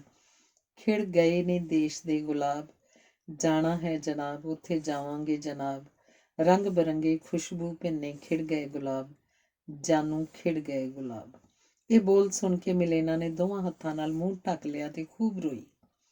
ਅਪ੍ਰੈਲ ਦੇ ਮਹੀਨੇ ਦੂਜਾ ਗੁਰਦਾ ਖਰਾਬ ਹੋ ਗਿਆ। ਹੁਣ ਸਭ ਉਮੀਦਾਂ ਖਤਮ। ਕੈਦਨਾਂ ਨੇ ਰਲ ਕੇ ਸੂਰਜ ਅੱਗੇ ਅਰਦਾਸ ਕੀਤੀ। ਰਾਤ ਪਈ ਤਾਂ ਤਾਰਿਆਂ ਅੱਗੇ ਹੱਥ ਜੋੜੇ।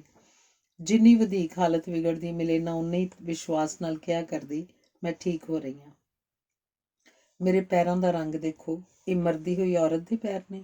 ਮੇਰੇ ਹੱਥ ਦੀਆਂ ਲਕੀਰਾਂ ਮਿਟ ਰਹੀਆਂ ਨੇ, ਮਿਟਿਆਈ ਕਰਦੀਆਂ ਨੇ। ਪਿਤਾ ਨੇ ਕੁਝ ਕੁ ਦਿਨ ਦੇ ਵਕਫੇ ਬਾਅਦ 3 ਖੂਬਸੂਰਤ ਦ੍ਰਿਸ਼ਾਂ ਵਾਲੇ ਪੋਸਟ ਕਾਰਡ ਭੇਜੇ। ਇਹ ਮੋਜ਼ਾਰਟ ਕਲਾਕ੍ਰਿਤਾਂ ਦੀਆਂ ਫੋਟੋਆਂ ਸਨ। ਮਿਲੇਨਾ ਕੈਦਨਾਂ ਨੂੰ ਦੱਸਦੀ ਰਹਿੰਦੀ, ਦੇਖੋ ਇਹ ਪੁਲ। ਆਪਣੇ ਦੋਸਤ ਫਰੇਡੀ ਮੇਅਰ ਨਾਲ ਮੈਂ ਪੁਲ ਪਾਰ ਕਰਦੀ ਹੁੰਦੀ। ਇਹ ਸੰਤ ਜੌਨ ਦਾ ਬੁੱਤ ਹੈ, ਜਿਹਦੇ ਪਿੱਛੇ ਤੰਗ ਗਲੀ ਪ੍ਰਾਗ ਦੇ ਬਾਜ਼ਾਰ ਵੱਲ ਜਾਂਦੀ ਹੈ। ਇਹ ਪੇਂਟਿੰਗ ਦੇਖੋ, 4 ਦੇਵਤਿਆਂ ਦੇ ਹੱਥਾਂ 'ਚ ਤਲਵਾਰਾਂ ਹਨ। ਦਰਵਾਜ਼ਾ ਲੰਘ ਕੇ ਅਸੀਂ ਮਹਿਲ ਅੰਦਰ ਚਲੇ ਜਾਂਦੇ। ਪੌੜੀਆਂ ਚੜ੍ਹਨੀਆਂ ਪੈਂਦੀਆਂ ਸਨ। ਫਿਰ ਪਿਤਾ ਦਾ ਖੱਤ ਆਇਆ, ਖੂਬਸੂਰਤ ਬਸੰਤ ਦੀਆਂ ਗੱਲਾਂ ਲਿਖੀਆਂ ਹੋਈਆਂ। ਬਾਗ ਵਿੱਚ ਪਿਓ ਧੀ ਵੱਲੋਂ ਪੁਰਾਣੇ ਦਿਨਾਂ ਦੀ ਸਵੇਰ ਦੀ ਸੈਰ, ਜੰਗਲ ਦੀ ਸੈਰ, ਗੱਲਾਂ ਪੜ੍ਹ ਕੇ ਕਿਹਾ, ਮਾਰਗਰੇਟ ਪਾਪਾ ਹੋਰ ਕਿਉਂ ਨਹੀਂ ਲਿਖਦੇ? ਕੁਝ ਦਿਨਾਂ ਬਾਅਦ ਪਿਤਾ ਦਾ ਫਿਰ ਖੱਤ ਆਇਆ। ਲਿਖਿਆ ਸੀ, ਮੁਬਾਰਕ ਧੀਏ, ਮੇਰੀ ਦੋਹਤੀ ਨੇ 12ਵੀਂ ਪਾਸ ਕਰ ਲਈ ਹੈ, ਪੜ੍ਹਨ ਨੂੰ ਚੰਗੀ ਨਿਕਲੀ ਹੈ। ਪਿਤਾ ਨੇ ਝੂਠ ਲਿਖਿਆ। ਮਿਲੇਨਾ ਨੇ ਝੂਠ ਫੜ ਲਿਆ ਤੇ ਅੱਗੋਂ ਚਿੱਠੀ ਨਹੀਂ ਪੜ੍ਹੀ। 15 ਮਈ 1944 ਨੂੰ ਵੌਨ ਜ਼ੇਵਿਟ ਦਾ ਭੇਜਿਆ ਪਾਰਸਲ ਆਇਆ। ਮਿਲੇਨਾ ਨੂੰ ਸੁਣਨੋਂ ਤੇ ਦਿਸਣੋਂ ਘਟ ਗਿਆ ਸੀ। ਬਾਰ-ਬਾਰ ਪੁੱਛਦੀ, ਕਿਸ ਦਾ ਪਾਰਸਲ? ਬਾਰ-ਬਾਰ ਦੱਸਿਆ ਜਾਂਦਾ, ਜ਼ੇਵਿਟ ਦਾ। ਉਹਦਾ ਜੀਅ ਕਰਦਾ ਸੀ ਬਾਰ-ਬਾਰ ਕੋਈ ਇਹੋ ਨਾਮ ਸੁਣਾਈ ਜਾਵੇ। ਫਿਰ ਸ਼ੁਕਰਾਨੇ 'ਚ ਠੰਡਾ ਸਾਹ ਲਿਆ। ਖੁਸ਼ ਹੋ ਕੇ ਕਿਹਾ, ਸ਼ੁਕਰ ਰੱਬ ਸੱਚੇ ਦਾ ਕਿ ਉਹ ਜਿਉਂਦਾ ਹੈ। ਮੈਂ ਸਮਝਦੀ ਰਹੀ ਉਹਨੂੰ ਗੋਲੀ ਮਾਰ ਦਿੱਤੀ ਗਈ। ਮਿਲੇਨਾ ਦੇ ਪਿਤਾ ਨੂੰ ਜ਼ੇਵਿਟ ਨੇ ਦੱਸਿਆ ਸੀ ਕਿ ਮਿਲੇਨਾ ਕਿਸ ਤਸੀਹਾ ਕੇਂਦਰ 'ਚ ਹੈ। ਮਿਲੇਨਾ ਤੋਂ ਬਾਅਦ ਉਹ ਵੀ ਫੜਿਆ ਗਿਆ ਸੀ, ਪਰ ਚੰਗੀ ਕਿਸਮਤ ਜ਼ਮਾਨਤ ਹੋ ਗਈ। ਮਿਲੇਨਾ ਦੀ ਜ਼ਮਾਨਤ ਵਾਸਤੇ ਉਹਨੇ ਇੰਤਜ਼ਾਮ ਕਰ ਲਏ। ਅਦਾਲਤ ਦੀ ਪ੍ਰਵਾਨਗੀ, ਜ਼ਮਾਨਤੀ ਬਾਂਡ, ਵਕੀਲ ਦੇ ਘਰ ਬੰਬ ਡਿੱਗਿਆ, ਸਭ ਖਤਮ। ਮਾਰਗਰੇਟ ਆਪਣੀ ਜੇਲ੍ਹ ਡਿਊਟੀ ਦੀ ਮੁਸ਼ੱਕਤ 'ਤੇ ਗਈ ਹੋਈ ਸੀ ਕਿ ਇੱਕ ਕੈਦਨ ਦੌੜੀ ਗਈ, ਮਿਲੇਨਾ ਮਰ ਰਹੀ ਹੈ ਗ੍ਰੇਟ, ਮਿਲੇਨਾ ਮਰ ਰਹੀ ਹੈ ਗ੍ਰੇਟ। ਮਿਲੇਨਾ ਦਾ ਚਿਹਰਾ ਸ਼ਾਂਤ, ਆਨੰਦਿਤ, ਚਮਕਦੀਆਂ ਨੀਲੀਆਂ ਅੱਖਾਂ ਨਾਲ ਮਾਰਗਰੇਟ ਵੱਲ ਦੇਖ ਕੇ ਮਿਲਣ ਲਈ ਬਾਹਾਂ ਫੈਲਾਈਆਂ। ਆਲੇ ਦੁਆਲੇ ਚੈੱਕ ਕੈਦਨਾਂ ਘੇਰਾ ਪਾਈ ਖਲੋਤੀਆਂ ਸਨ। ਫਿਰ ਬੇਹੋਸ਼ ਹੋ ਗਈ। 2 ਦਿਨ ਬਾਅਦ 17 ਮਈ ਨੂੰ ਹਮੇਸ਼ਾ ਵਾਸਤੇ ਅੱਖਾਂ ਬੰਦ ਹੋ ਗਈਆਂ। ਡਾਕਟਰ ਨੇ ਪਿਤਾ ਜੇਸੈਂਸਕੀ ਨੂੰ ਟੈਲੀਗ੍ਰਾਮ ਦਿੱਤੀ, ਚਾਹੋ ਤਾਂ ਮਿਲੇਨਾ ਦਾ ਤਾਬੂਤ ਪਰਾਗ ਲਿਜਾ ਸਕਦੇ ਹੋ। ਮਾਰਗਰੇਟ ਵੱਡੇ ਜੇਲ੍ਹ ਦਰਵਾਜ਼ੇ ਤੱਕ ਲਾਸ਼ ਵਿਦਾ ਕਰਨ ਗਈ। ਲਿਖਦੀ ਹੈ, ਹਲਕੀ ਬੂੰਦਾਬਾਂਦੀ ਹੋ ਰਹੀ ਸੀ। ਮੈਂ ਚਾਹੁੰਦੀ ਸੀ ਮੇਰੀਆਂ ਗੱਲਾਂ ਉੱਪਰਲੀਆਂ ਬੂੰਦਾਂ ਨੂੰ ਕਣੀਆਂ ਸਮਝਿਆ ਜਾਵੇ। ਮੌਤ ਤੋਂ ਕੁਝ ਦਿਨ ਪਹਿਲਾਂ ਮਿਲੇਨਾ ਨੇ ਮੈਨੂੰ ਕਿਹਾ, ਯਾਦ ਹੈ ਨਾ ਤੈਨੂੰ, ਕਿਤਾਬ ਲਿਖਣੀ ਯਾਦ ਹੈ ਨਾ? ਘੱਟੋ ਘੱਟ ਤੂੰ ਮੈਨੂੰ ਨਹੀਂ ਭੁੱਲੇਂਗੀ। ਤੇਰੇ ਰਾਹੀਂ ਮੈਂ ਜਿਉਂਦੀ ਰਹਾਂਗੀ। ਤੇਰੇ ਰਾਹੀਂ ਲੋਕਾਂ ਨੂੰ ਪਤਾ ਲੱਗੇਗਾ ਮਿਲੇਨਾ ਕੁੜੀ ਕੌਣ ਸੀ। ਤੂੰ ਮੇਰੀ ਹਮਦਰਦ ਹੈ, ਮੇਰੀ ਜੱਜ। ਉਹਦੇ ਇਹਨਾਂ ਬੋਲਾਂ ਨੇ ਮੈਨੂੰ ਉਹਦੀ ਕਥਾ ਲਿਖਣ ਦੀ ਹਿੰਮਤ ਦਿੱਤੀ। ਮਿਲੇਨਾ ਦੀ ਮੌਤ ਵੇਲੇ ਧੀ ਹੌਂਜਾ 11 ਸਾਲ ਦੀ ਸੀ। 17 ਸਾਲ ਦੀ ਉਮਰ ਵਕਤ ਡਾਕਟਰ ਨਾਨਾ ਵਿਦਾ ਹੋ ਗਿਆ। ਮਿਲੇਨਾ ਆਪਣੇ ਸਿਆਸੀ ਤੇ ਸਾਹਿਤਿਕ ਕੰਮਾਂ 'ਚ ਇੰਨੀ ਉਲਝੀ ਰਹਿੰਦੀ ਕਿ ਜਿਸ ਤਰ੍ਹਾਂ ਦੀ ਪਰਵਰਿਸ਼ ਪਿਆਰ ਭਰੇ ਮਾਹੌਲ 'ਚ ਹੋਣੀ ਚਾਹੀਦੀ ਹੈ, ਹੌਂਜਾ ਦੀ ਉਵੇਂ ਨਹੀਂ ਹੋਈ। ਮਾਂ ਧੀ ਸਹੇਲੀਆਂ ਵਾਂਗ ਰਹਿੰਦੀਆਂ ਸਨ। ਮਾਪਿਆਂ ਦਾ ਸਹੀ ਪਿਆਰ ਨਾ ਮਿਲਣ ਕਾਰਨ ਇਸ ਕੁੜੀ ਦੀ ਜ਼ਿੰਦਗੀ ਦੁਰਘਟਨਾਵਾਂ ਭਰਪੂਰ ਰਹੀ। ਹੌਂਜਾ ਦਾ ਬੇਟਾ ਜੌਨ ਸਰਨੀ ਦੱਸਦਾ ਹੈ ਕਿ ਮੰਮੀ ਕਦੇ ਮੇਰੀ ਨਾਨੀ ਦੀ ਗੱਲ ਨਹੀਂ ਕਰ ਸਕੀ। ਅਸੀਂ ਸਭ ਹੈਰਾਨ ਰਹਿ ਗਏ ਜਦੋਂ ਸਾਨੂੰ ਪਤਾ ਲੱਗਾ ਉਹਨੇ ਤਾਂ ਮਿਲੇਨਾ ਉੱਪਰ ਕਿਤਾਬ ਲਿਖ ਰੱਖੀ ਹੈ। ਇਸ ਕਿਤਾਬ ਦਾ ਨਾਮ ਹੈ ਕਾਫਕਾ ਦੀ ਮਿਲੇਨਾ, ਕਾਫਕਾਜ਼ ਮਿਲੇਨਾ। A.G. ਬਰਨੇ ਨੇ ਚੈੱਕ ਵਿੱਚ ਅੰਗਰੇਜ਼ੀ ਵਿੱਚ ਅਨੁਵਾਦ ਕੀਤਾ। ਹੌਂਜਾ ਲਿਖਦੀ ਹੈ, ਮਾਂ ਦੀ ਮੌਤ ਤੋਂ 1 ਸਾਲ ਬਾਅਦ ਯੁੱਧ ਖਤਮ ਹੋ ਗਿਆ। ਮੈਨੂੰ ਯਕੀਨ ਨਹੀਂ ਆਉਂਦਾ ਸੀ ਮਾਂ ਦੀ ਮੌਤ ਦਾ। ਇੱਕ ਔਰਤ ਨੇ ਮੈਨੂੰ ਲੰਮਾ ਖੱਤ ਲਿਖਿਆ।